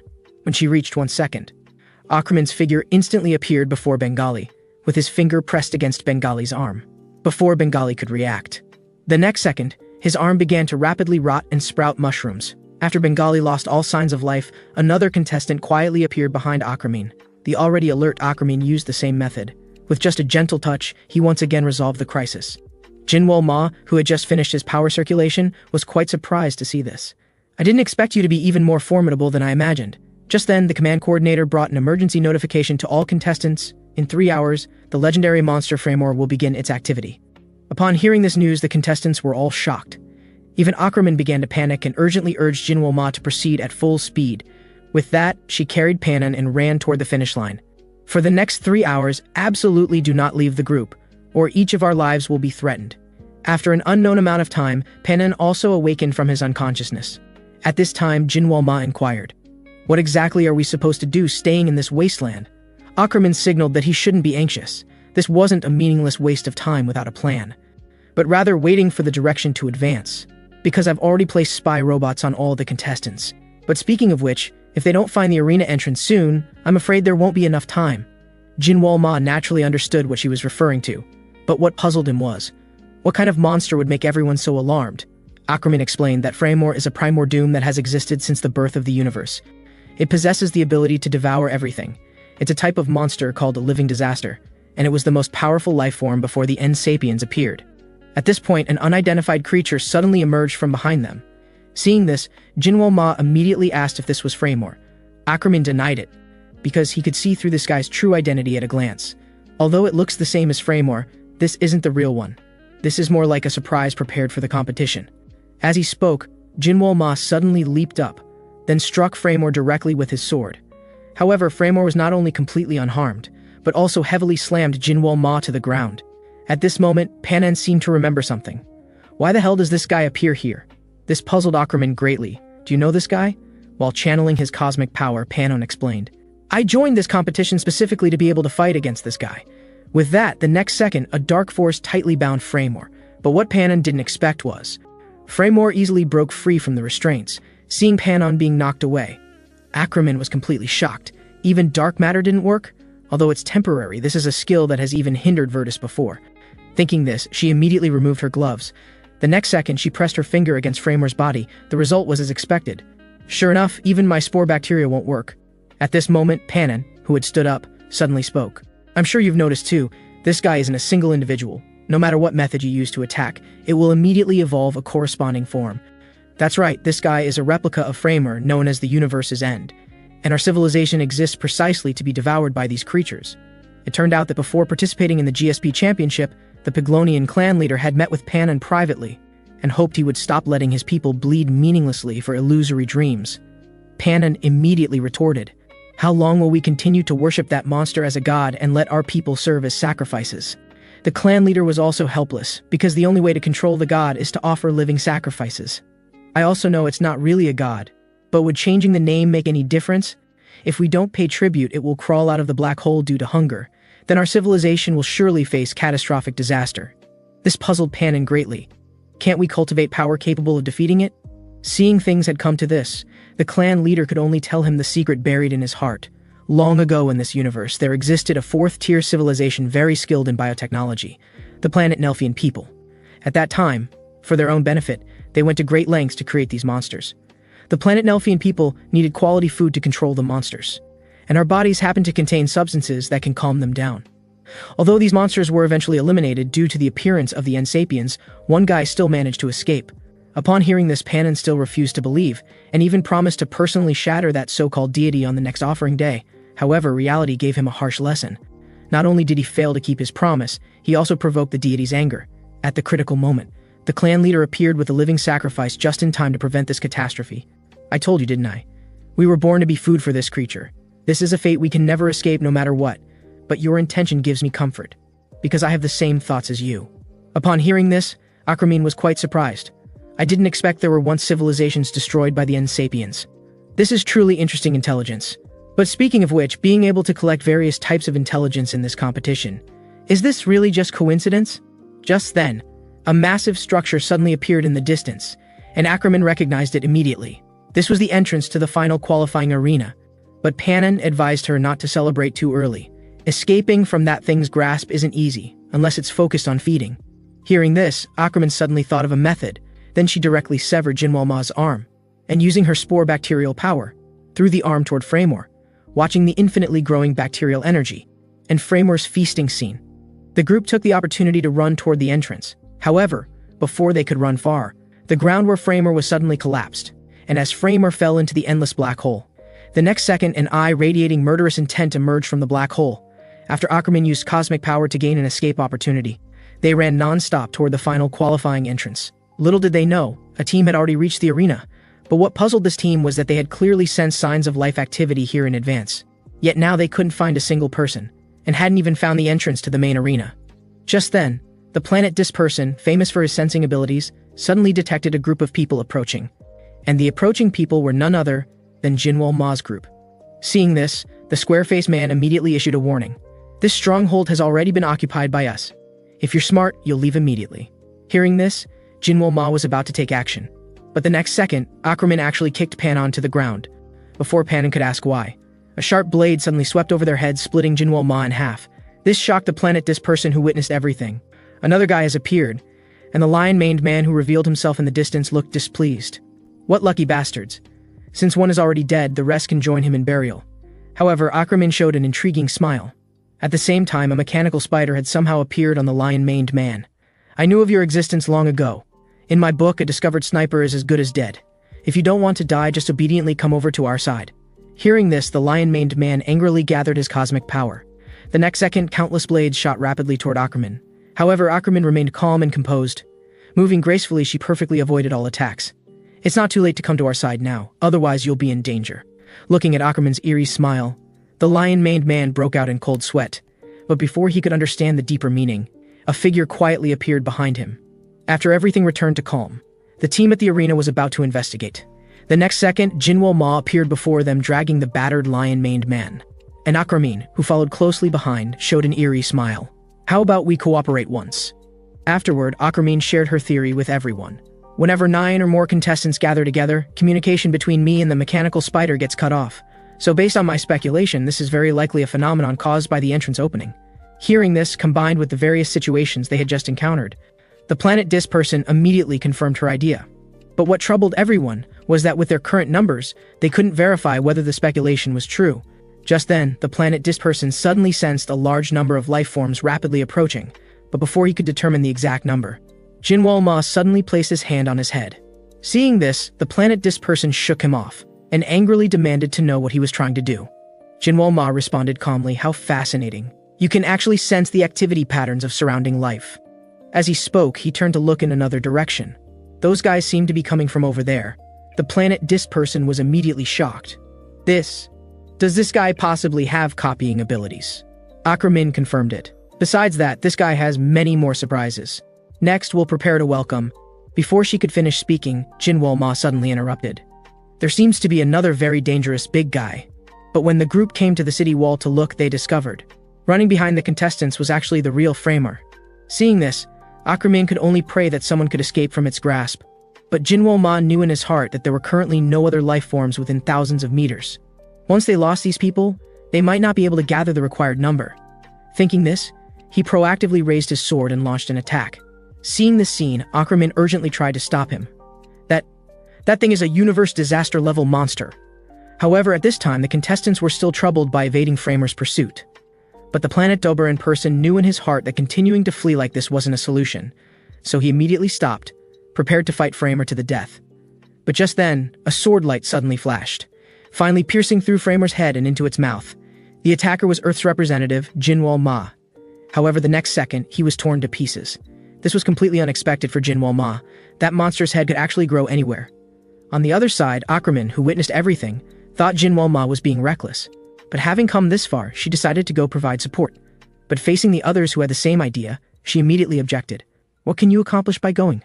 As far as I know, you two aren't from civilizations skilled in combat. You only survived the preliminaries because you were lucky enough to be assigned to weak areas." But the two didn't agree with her assessment. "You should know that the strongest warrior in the preliminaries was in our area." On the other side, Jinwoo Ma's group gradually began to fall into disadvantage. At this moment, the Doberan star person suddenly reminded, "When that thing's eyes turn blue, absolutely don't make any sound." This puzzled Jinwoo Ma greatly. "Are you referring to its current state?" However, as soon as he finished speaking, an explosion suddenly erupted on the spot. Only then did Jinwoo Ma understand. Making any sound would trigger an explosion, and his disobedient behavior also caused the Doberan star person's dissatisfaction. "Didn't I tell you not to make any sound? We almost had a total wipeout because of the explosion. You guys with regenerative abilities simply don't understand what caution means." While complaining, a sword light suddenly swept over their heads, and upon seeing it was a dimensional sword, the Doberan star person immediately recognized the attacker's identity. But before he could speak, Ackerman, who had arrived, preemptively provided the answer. "That guy is the representative of the planet Gotti people. It turns out the preliminaries are an event held only for civilizations ranked 500th and above, while those high-tier civilizations within the top 500 automatically qualify for the main competition. In other words, the highest-ranked civilization in the current preliminaries is 501, and this civilization's representative is asked of the planet Gotti people." Hearing this, Jinwoo Ma immediately developed intense interest in AST. But Ackerman, who saw through everything, advised him to give up, because that guy is the man standing at the pinnacle of the preliminaries. However, just as Ast and Framer were fighting intensely, Ackerman, who could foresee the future, flashed with unease in her eyes. A great explosion. Could Ast be the medium this time? Was this kind of ending destined from the very beginning when we had to face this disaster? As expected, accompanied by an earth-shattering explosion, the situation on the field also underwent a complete transformation. At this time, the survivors besides Ackerman included Jinwoo Ma, but what shocked Ackerman was the culprit behind this explosion was actually the technique Jinwoo Ma had unleashed, the cosmic power of the N-Sapien Moolander. Could this earthling even absorb divine techniques? Thinking this, she urgently shouted, "Jinwoo Ma, stop immediately!" Because she knew that if this continued, everything here would be drawn into this attack. However, Jinwoo Ma had already fallen into a state of madness, and couldn't hear what she was saying at all. Seeing this scene, Ackerman immediately charged forward. It seems there's only that method left. This seemingly unremarkable earthling had now perfectly replicated divine cosmic power. This action not only shocked everyone present, but even attracted the attention of the N-Sapiens. He can even copy our techniques. This dangerous element must be eliminated on the spot. But Barakash beside him was dismissive. "You're being far too alarmed about this crude imitator." Luminaire also agreed with his view. "Everyone, don't forget that the real game is just beginning now. Though artificially created counterfeits aren't beautiful at all, he will prove to other civilizations that their existence is ignorant and wrong. Meanwhile, to prevent the situation from developing further." Ackerman thought of a desperate measure, forcibly severing Jinwoo Ma's life force, and seeing that the method worked, she returned to the arena entrance carrying Jinwoo Ma's head. Then she asked Panon about the current number of people. But when she learned there were currently only 7 representatives, despair appeared on Ackerman's face. However, just then, a voice suddenly came from behind. "No, it's 9. But just as Ackerman felt puzzled by this, a sword light suddenly swept past them. And after seeing the attacker's face clearly, Panon was immediately shocked. How is it this guy again? Wasn't he devoured by that attack just now? To this, Ackerman seemed to see through something. Everyone quickly escaped from here. This guy is no longer asked. And when everyone had gathered at the arena, the entrance to the main competition directly opened. But before the group could run in, the stitched monster directly blocked their path. Seeing this, Ackerman immediately felt something was wrong. This entrance mechanism requires these people to gather together to open. If there's any reduction in numbers, the entrance will close immediately. In their moment of desperation, Jinwoo Ma suddenly woke up. "Stop wasting time. As long as I get close enough to him, I have a way to get everyone through the entrance." Hearing this, the group immediately ran toward the stitched monster, and after reaching a certain distance, countless dark forces instantly bound the stitched monster tightly. Thus, after everyone successfully entered the entrance, when the planet disc person opened his eyes again, what met his gaze was Jinwoo Ma's figure. This puzzled him greatly. "What are you doing?" Jinwoo Ma explained, "I can't find a single intact shirt anywhere, so I plan to wear yours."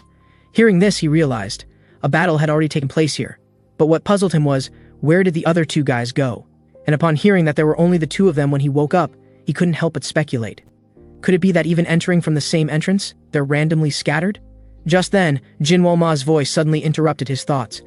"By the way, you seem quite badly injured. In that condition, you'd just be a burden." Hearing this, the planet disc person was immediately shocked. He'd actually let his guard down in front of an enemy. But in his current state, he couldn't possibly fight this guy. Could this be the end? However, just as he prepared to resign himself to fate, he discovered that Jinwoo Ma not only didn't harm him at all, but was actually healing his wounds. This greatly puzzled the planet disc person. "This final is an individual battle. Why are you helping me, your enemy?" Hearing this, Jinwoo Ma smiled wickedly. "Isn't it obvious? How could I leave behind a high-performance detector like you? So now hurry and scout the strong opponents around us, then come back and tell me." However, as soon as he finished speaking, the planet disc person's eyes suddenly showed something strange. But before Jinwoo Ma could understand why, a figure suddenly appeared from nowhere. "You don't even have a decent weapon anymore." Saying this, he swung with all his might at Jinwoo Ma. And after seeing that the attacker was Version, Jinwoo Ma immediately became excited. "Dealing with you doesn't require weapons." Then several blue blades grew from within his body, with a blue light flashing. Jinwoo Ma easily broke free from Version's restraint. While recognizing this as the cosmic power of the planet Mantrax people, Version launched another fierce offensive. Seeing this scene, Jinwoo Ma forcefully slammed his foot toward the ground. The tremendous power caused layers of smoke to rise from the battlefield.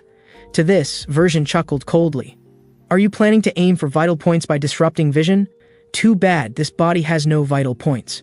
However, as soon as he finished speaking, an unknown object suddenly grazed past his face and directly penetrated the scales of Basilisk.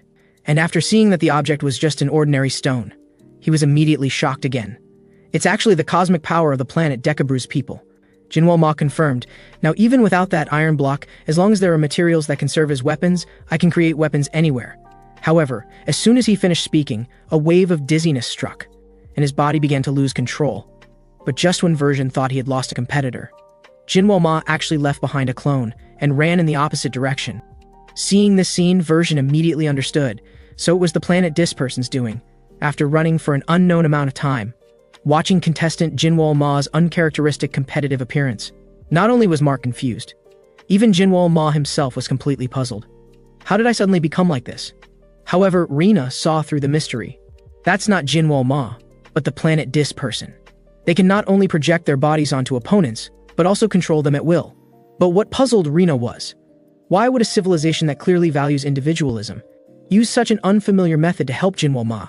It turned out this was all simply because Jinwoo Ma had extended a helping hand to him, and this was the first time he had felt warmth, so he wanted to save Jinwoo Ma. Even if his entire body was misaligned and his organs burst, he would willingly never give up. At this moment, Version's eyes revealed a cold gleam. You can still regenerate even after giving up bodily control. In that case, I'll just keep killing until you have a mental breakdown. However, just as he prepared to act, a green light suddenly burst from Jinwoo Ma's body and directly penetrated into his body. But just when the planet Dis person thought his plan had succeeded and he could freely control Version's body, he was actually tightly bound by thousands of snake creatures within Version. At this moment, Version's voice suddenly rang out. "Welcome to my body. Our civilization's people all store dozens or hundreds of snake creatures in their bodies, but I have thousands stored in mine. These snake creatures stored within me resonate with me, which means you can't do anything here." In desperation, Version suddenly spat out a mouthful of blood. Thus, after escaping Version's body, facing Jinwoo Ma's rescue, the planet Dis person couldn't help but complain, "Do you know how much I suffered inside your body?" However, Jinwoo Ma's response was completely unexpected. "Thank you for your hard work. From the situation you were fighting in my place, right? Leave the rest to me, just focus on recovering." Hearing this, the planet Dis person's face immediately turned red with embarrassment. But just as he was about to warn about being careful of Version's hypnosis, Jinwoo Ma had somehow already fallen victim to it. Seeing this scene, the planet Dis person, who already understood Jinwoo Ma's regeneration principle, immediately severed his head, and the now conscious Jinwoo Ma directly delivered a painful blow to Version. After seeing the severely injured Version flee, Jinwoo Ma remembered the planet Dis person's detection abilities again. Meanwhile, Panon and Akramin both fell on the battlefield, and the one who defeated them was the stitched monster created by the End Sapiens. It turns out that an hour ago, when Panon regained consciousness, he immediately saw Akramin beside him. But just as he was about to ask something, Akramin hurriedly gestured for him to stay silent, then she pointed ahead. Upon seeing the stitched monster, Panon broke out in a cold sweat, not expecting this monster to have entered as well. Was it still unconscious? Akramin confirmed this, suggesting they should take the opportunity to escape quickly. However, before she could finish speaking, an angry roar suddenly came from behind. "You damned bunch actually dare to bring such humiliation to the most dazzling being in the universe. Although I was ambushed by that despicable person before, you won't be so lucky this time. Today I'm going to eliminate all three of you right here." Upon hearing this, Akramin immediately understood everything. She then pulled Panon away, dodging the stitched monster's sudden attack. Fortunately, the stitched monster didn't pursue them. Instead, it landed its punch on Olmian from planet Rain, ranked 572nd in civilization. Olmian, who took the hit head-on, was furious. "I should have told you already, such methods are useless now. All of you watch carefully. In this state, I'm more dazzling than anyone." Watching such earth-shaking combat, Akramin suddenly had a question. Could that planet Rain person possibly evolve his ability to the next stage? Ability evolution refers to a realm that only those who can perfectly control their own abilities can reach. But civilizations capable of this level of third-tier evolution are extremely rare. Hearing this, Panon immediately asked if successful evolution would make it possible to defeat that monster. Akramin immediately denied his idea. That monster's evolution has already transcended our common sense. Although we currently cannot defeat it, I do have a way to escape. With that, she slowly removed her gloves. Then without hesitation, she pressed them against Panon. Just like that, after the mushrooms absorbed all their energy, the stitched monster left without looking back. Akramin wasn't surprised by this. She had already figured out that the monster only attacks places with strong energy. Meanwhile, the battle between Jinwoo Ma and Version had reached a white-hot intensity. Version continued his relentless attacks, while not forgetting to use hypnosis techniques on Jinwoo Ma. Fortunately, the planet Dis person kept providing subtle assistance from the side. This allowed him to maintain his consciousness time and again. But after being knocked away for the umpteenth time, his face revealed an intriguing smile. "I didn't expect this guy to be even more troublesome than I imagined." Hearing this, the Dis planet person couldn't help but complain. "Is now the time for admiration? You're currently that guy's primary target. Unless one of you two dies, this battle will never stop. So we must find a way to escape quickly." Just then, Version suddenly spoke. "It seems I overestimated you. You no longer have any value for continued hunting. Originally, I had some expectations for your abilities, but now it seems you can only use one ability at a time. With that, he unleashed his full power in a deadly strike. At that moment, Jinwoo Ma suddenly realized something. He then experimentally wielded the cosmic power of both the planet Decabruz people and the planet Mantrax people. This left the displanet person, who witnessed the entire process, shocked, to actually fuse the abilities of two civilizations. This level of controllability has probably reached 5th-tier civilization standards. No, it should be said this is already the work of gods, and version was shattered to pieces by his single move. Is this guy really an Earthling? Is it possible for someone from a lower civilization to become this strong so quickly? Thinking this, looking at version still writhing, the displanet person urgently reminded, Earthling, quickly go destroy that guy. If you let him escape, he'll definitely come back later. But compared to this defeated opponent, Jinwoo Ma was more interested in whether there were stronger opponents around. Hearing this, the displanet person immediately expressed dissatisfaction. Are you really treating me like a detector? Jinwoo Ma didn't respond, instead giving him another round of praise. After seeing your abilities, I finally know just how amazing you really are. Upon hearing this, the displanet person not only felt delighted inside, but even boasted that if he put his mind to it, his detection range could expand by another 2 times. Meanwhile, Panon, having recovered his abilities, immediately expressed dissatisfaction with Akramin's actions. While apologizing, Akramin also expressed helplessness. Don't you know how urgent the situation was just then? This left Panon stunned. Although that action made him very uncomfortable, thinking carefully, what she said wasn't unreasonable. If this woman hadn't stepped forward just now, perhaps. However, before he could finish thinking, a loud crash instantly pulled him back to reality. But after seeing the blue blade in the attacker's hand clearly, Akramin immediately recognized it as the cosmic power of the Decabruz people.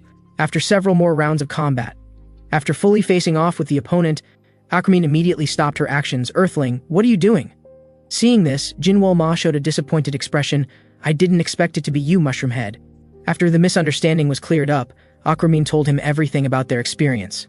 But this only earned her a round of mockery from Jinwoo Ma. A mere stitched monster scared you into playing dead.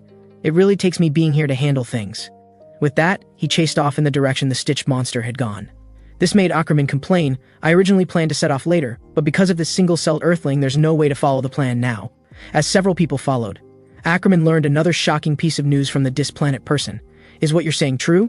Did he really use 2 abilities simultaneously? Although there are civilizations among 3rd-tier civilizations that can use more than 2 abilities, being able to use multiple abilities simultaneously without any restrictions is simply not something 3rd-tier civilizations can achieve. Thinking of this, she couldn't help but wonder, where exactly does this Earthling's power come from? Time passed, no one knows how long. Seeing no sign of anyone, Jinwoo Ma immediately questioned, are you really detecting seriously? The displanet person also confirmed somewhat irritably, although no life signs were detected. Judging from the traces, an extremely brutal battle definitely occurred here. Just then, a figure suddenly landed beside them, but before the newcomer could react, Panon immediately used dark power to bind him tightly. Akramin recognized the newcomer at first glance. It was Genofi from planet Retai, ranked 610th in civilization. But after learning that Genofi was just looking for the exit to withdraw from the competition, Akramin immediately understood everything. The reason you're giving up now is because of a certain monster? Seeing this, Genofi had no choice but to tell the truth.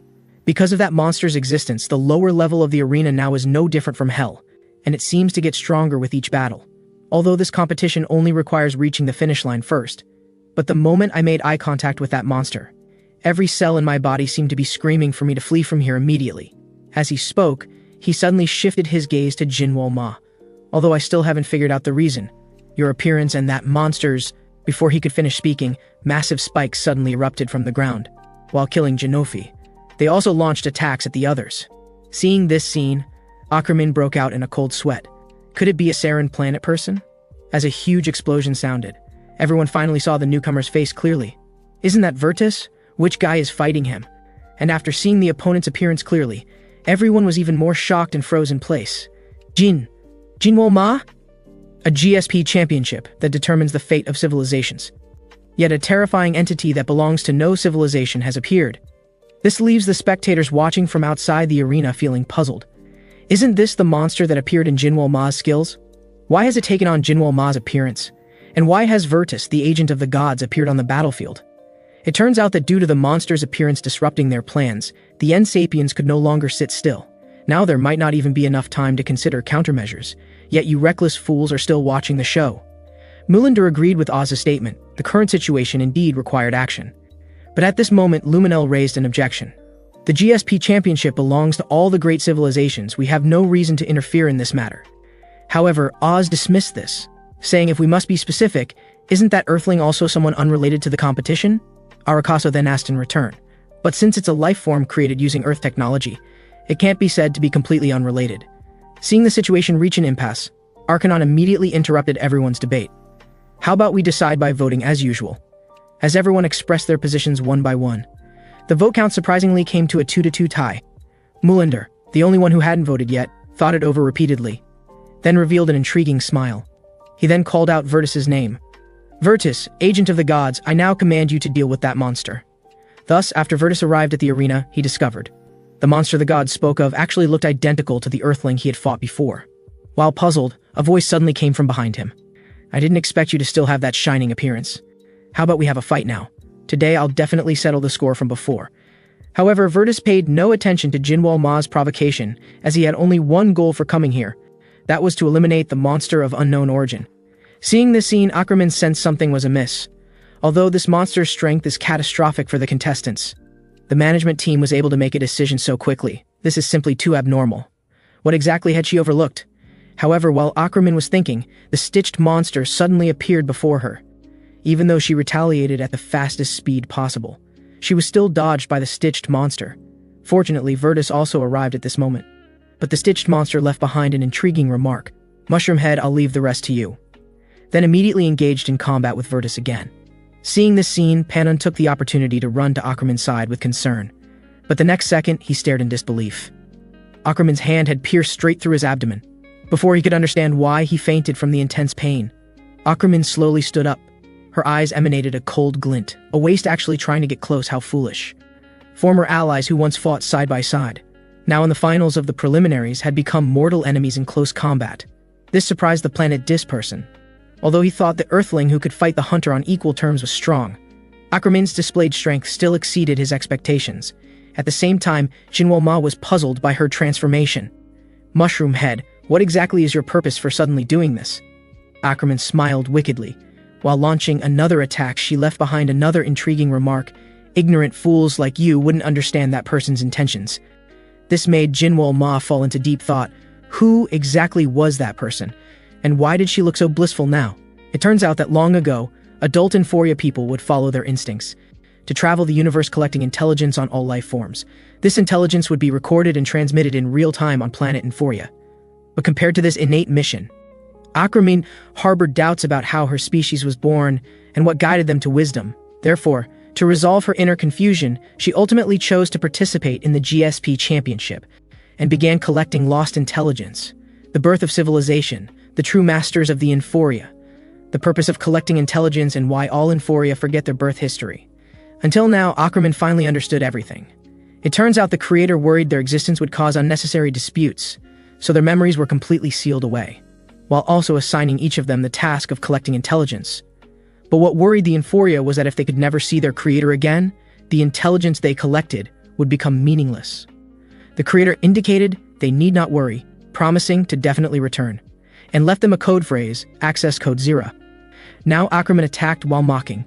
Stupid Earthling, quickly surrender your body, that's our creator's flesh. If you want to use others' abilities, at least understand what they are before using them. Unfortunately, this blade's ability cannot turn the head into a weapon. Having said this, she seized the opportunity and kicked Jinwoo Ma to the ground with one strike. This made Jinwoo Ma fall into thought. He seemed to see dozens of steps ahead, although it felt completely different from simply guessing movements. Even so, he probably couldn't anticipate what would happen next. Thinking this, dozens of giant pythons suddenly emerged from behind him. After seeing it was Version, Ackerman was immediately startled. Damn it, why is this guy here? However, Jinwoo Ma revealed a meaningful smile. Even if that woman moves fast, she probably can't use her full strength against those troublesome little snakes. Thus, after Jinwoo Ma escaped in the chaos, Ackerman, left behind, glared at Version with displeasure. I'm going after that guy. If you dare interfere again, I'll deal with you too. Hearing this, the enraged Version immediately launched an attack. After I deal with you, that guy is mine. Meanwhile, while Virtus and the Stitched Monster were locked in fierce battle, Jinwoo Ma's figure suddenly appeared behind Virtus. Big Metalhead, I'm returning that debt from that day. Having said this, a fusion skill filled with terrifying power, landed solidly on Virtus. This sent Virtus into complete rage. Damn, Ant, this time I absolutely won't show you mercy again. A man conducted just one living experiment. Yet it brought the condemnation of the N sapiens. Only because the living experiment that could allow the gods to reach immortal enlightenment nearly plunged the entire universe into great catastrophe again. Previously, the Stitched monster suddenly posed a question to Virtus. Judge of gods, are you Moolander's masterpiece? That guy seems to have wanted a toy for a long time. Seeing Virtus delay his response, the Stitched monster changed the topic again. Rather than that, how about releasing the power you're hiding behind you now? Having said this, he flashed forward for a surprise attack, but was caught by Virtus, who seized the opportunity while throwing him away. His left hand instantly gathered light energy, but just as the light energy was about to fire, Jinwoo Ma's figure suddenly appeared behind Virtus. Then a brand new fusion technique struck him hard. That debt from that day is now repaid. This sent the somewhat disheveled Virtus into instant rage. A bunch of ants, I'll tear both of you to pieces. At the same time, Leviathan, who witnessed everything, suddenly sensed something amiss. An individual created through reconstruction actually possesses personality. Do you know about this? Hearing this, Moolander immediately revealed an intriguing smile. It seems all brothers except Leviathan have some clue about his true nature. Speaking of which, he suddenly shifted his gaze to Leviathan. Haven't you ever questioned your own existence? Why do you differ so much from us, your fellow race? Why are only you bound by rules, so greedy? Saying this, he began recounting something that happened long ago. On the giant brain planet, Moolander finally found that familiar figure, N-Sapien Zera. Brother, are you still dissatisfied with the establishment of the Galactic Alliance? I think you can now view it with a more tolerant perspective. Zera shook his head helplessly. My thoughts will never change. Cosmic beings have always evolved continuously for survival, so protecting these civilizations with an alliance fence means they won't understand the necessity of evolution. Saying this, he pointed to somewhere in the giant brain. Those civilizations have worked on the collective of knowledge for decades, but false peace has made them complacent, even weaker than before. This is exactly what I most feared would happen. If in the distant future we don't reach immortality, won't we just watch helplessly as the universe regresses countless times? Speaking of this, a hopeful light suddenly gleamed in his eyes. But now there's no need to worry, I've planned everything. But when the plan was actually implemented, it faced condemnation from everyone. Is this your so-called plan? You actually used other civilizations for living experiments. Zera scoffed at this. We're about to reach the immortal realm. The key to immortality lies within an ancient creature named Fremor. Once we unlock this secret, we'll no longer be false gods, but become true gods ruling over all. Moolander immediately drew his sword. This ends here, brother. That so-called immortality is pure sophistry. The planet Nelfian people you corrupted for experiments are trying to abuse their authority to attack the Alliance. Don't you realize this will plunge the entire universe into great catastrophe again? Zera smiled wickedly. That would be the perfect ending. I told you the universe evolves in crisis. Since the cosmic war ended, I've been anticipating this day, now finally reaching incomplete immortality. Speaking of which, his hand suddenly gathered black energy. While slowly devouring himself, he left behind a meaningful message. Brothers, I will definitely return, and I'll wait for you at the summit. Hearing this, no one thought he was joking, because besides his evil thoughts still remaining here. After reconstruction, his data was also transmitted through the giant brain to somewhere in the universe. This made Moolander worry, meaning that guy is still alive. He will definitely stand before everyone again with so-called immortal power. Now Panin finally woke up from unconsciousness. Seeing this, the planet disc person quickly ran to his side. Pull yourself together, Panin, it's too dangerous here, let's leave quickly. While confused, a giant python's corpse suddenly crashed in front of him. When he looked up, he discovered Ackerman and Version were engaged in fierce battle. But compared to this, the disc person had something more worrying. That was the destructive energy he had detected in advance. The God's Enforcer released just one skill, instantly raising the entire space's temperature to 3,500 degrees. Yet the Earthling from a lower civilization not only didn't die, but healed at a visible rate. You perishable ones dare call yourselves gods? After Virtus was completely enraged by Jinwoo Ma, he recklessly released his strongest attack, Photon Hell. Looking at the Earthling burned down to white bones, Virtus smiled smugly. This skill can unconditionally maintain the temperature of the space dozens of kilometers around me at 30,500 degrees. At such high temperatures, not only life forms, but even the oxygen you Earthlings need will burn completely. So regret your arrogance forever. Saying this, a figure suddenly attacked from behind. Fortunately, Virtus had sensed it early, while punching the Stitched monster back. He also showed a surprised expression, actually able to move within Photon Hell's space. Indeed, the gods had a reason for sending me here. Hearing this, the Stitched monster scoffed. They're just a bunch of perishables, yet dare claim to be gods? But as soon as he finished speaking, Virtus instantly struck with his fist. Just a moving maggot who gave you the courage to blaspheme the gods. The stitched monster first broke free from control, then revealed the secret behind the photon hell skill. Archipos constraint is power that mixes several abilities that violate natural laws. Although very powerful, once activated, the caster is subject to corresponding constraints. And through those 2 rounds just now, I've understood everything. When your Archipos constraint activates this power, you can't use other abilities, right? To this, Virtus snorted coldly. So what if you figured it out? Saying this, he shifted his gaze to Version, who had been burned to nothing. No life form can withstand the heat wave in photon hell space. You can still breathe now only because you have regenerative abilities. But even so, once your energy is completely depleted, the moment you stop recovering will be when you say goodbye to this world. The stitched monster couldn't help but ask back, do you still think this is just ordinary regenerative ability? Regenerative ability is just one of the very inefficient abilities. If 20% of the body is destroyed, regenerating that part requires consuming 20% of energy. But my immortal power is completely different from such things. No matter how my body is damaged, the energy needed for recovery is only 0.01%. Moreover, as it continuously regenerates, my body will evolve according to the environment. I'm sure it won't be long before it adapts to this heat wave. Hearing this, Virtus seemed to understand something. The stitched monster immediately confirmed his thoughts. That's right, this ability is also a type of Archipos constraint. It's also the power this body needs to spend a lifetime pursuing, immortal power. Having said this, the fully recovered stitched monster launched an attack. However, Virtus looked toward Jinwoo Ma, attacking from behind. Does that Earthling's regenerative ability come from the same source? At the same time, although Mulender, who witnessed everything, was also surprised, he still had complete confidence in Virtus's strength, because he knew very well that everything Virtus wore was suppressing his great power. That initial photon hell was just an insignificant skill for Virtus. At this moment, Virtus, having released all restraints in the arena, instantly reversed the situation. You said restoring your entire body only consumes 0.01%, right? In that case, I'll kill you 10,000 times within photon hell. The truth behind Jinwoo Ma's regenerative ability finally surfaced. The clue's direction was actually related to the stitched monster that looked identical to him. What kind of collision would these two beings of the same origin ultimately produce? After Virtus released all restraints on himself, the situation on the field instantly changed. Seeing this scene, the severely injured Panin got up from the ground with unwillingness. I can't be eliminated like this. I still have a mission to save my people, so I must defeat that monster.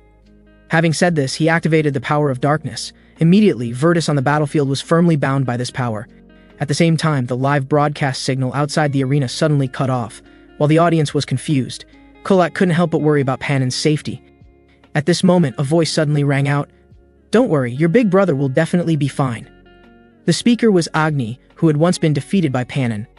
I guarantee in the name of possessing the universe's strongest flame that your planetary representative won't be defeated so easily. After all, he once withstood my flames. At this time in the arena, after seeing Pan on display cosmic power, the stitched monster immediately recognized this as an experimental subject created by the Nelfian people. Although knowing it was a nearly perverted experiment, he didn't expect they could survive in such high temperatures. However, just when the stitched monster thought the outcome was decided, Virtus not only instantly withdrew Photon Hell, but also flashed to deliver a heavy blow to Panin, a bunch of inferior beings. Now I shall bring down divine judgment upon you. As energy continuously gathered in his hands, the stitched monster immediately saw through everything. Is he planning to condense light energy density to the limit and destroy this entire space? While confused, as the live broadcast signal was restored, the severely injured Panin immediately made a major decision. Since it's impossible for me to survive and save my people, then I must prove that we also possess the power to fight against strong enemies. Thinking this, he slowly raised his right hand. The next second, countless dark energies rapidly converged toward the energy light sphere. Didn't I tell you before? Our civilization's power is the nemesis of you, the Halcyonians. Speaking of this, his tone carried more relief. Now, I can finally properly convey to my compatriots that we also possess great potential to fight the strong. With such potential, we can also dominate our own civilization's destiny. Now, seeing the increasingly dire situation, Virtus's face showed fear. Stop. If this continues, we'll both die. To this, Panin just laughed heartily. Thus, after an earth-shattering explosion, as the smoke slowly cleared, both figures had completely turned to ash. However, compared to the audience's shock, the stitched monster's mouth revealed an intriguing smile. Although this experimental subject's ability exceeded its own limits, my thinking was indeed correct. Saying this, he shifted his gaze to somewhere in mid-air. Did you see, brothers? All creatures evolve when facing death, although these lower civilizations are now your toys. With this evolution as an opportunity, the entire universe will repeatedly fall into death. Finally, you who sit steadily at the summit will also experience such changes when facing death threats. Having said this, he looked toward the fully recovered Jinwoo Ma. My vessel, have you come to personally return the power? This left Jinwoo Ma completely confused. What are you talking about? Who exactly are you? The stitched monster couldn't help but chuckle. Haven't I always lived inside your body? Now you should know who I am.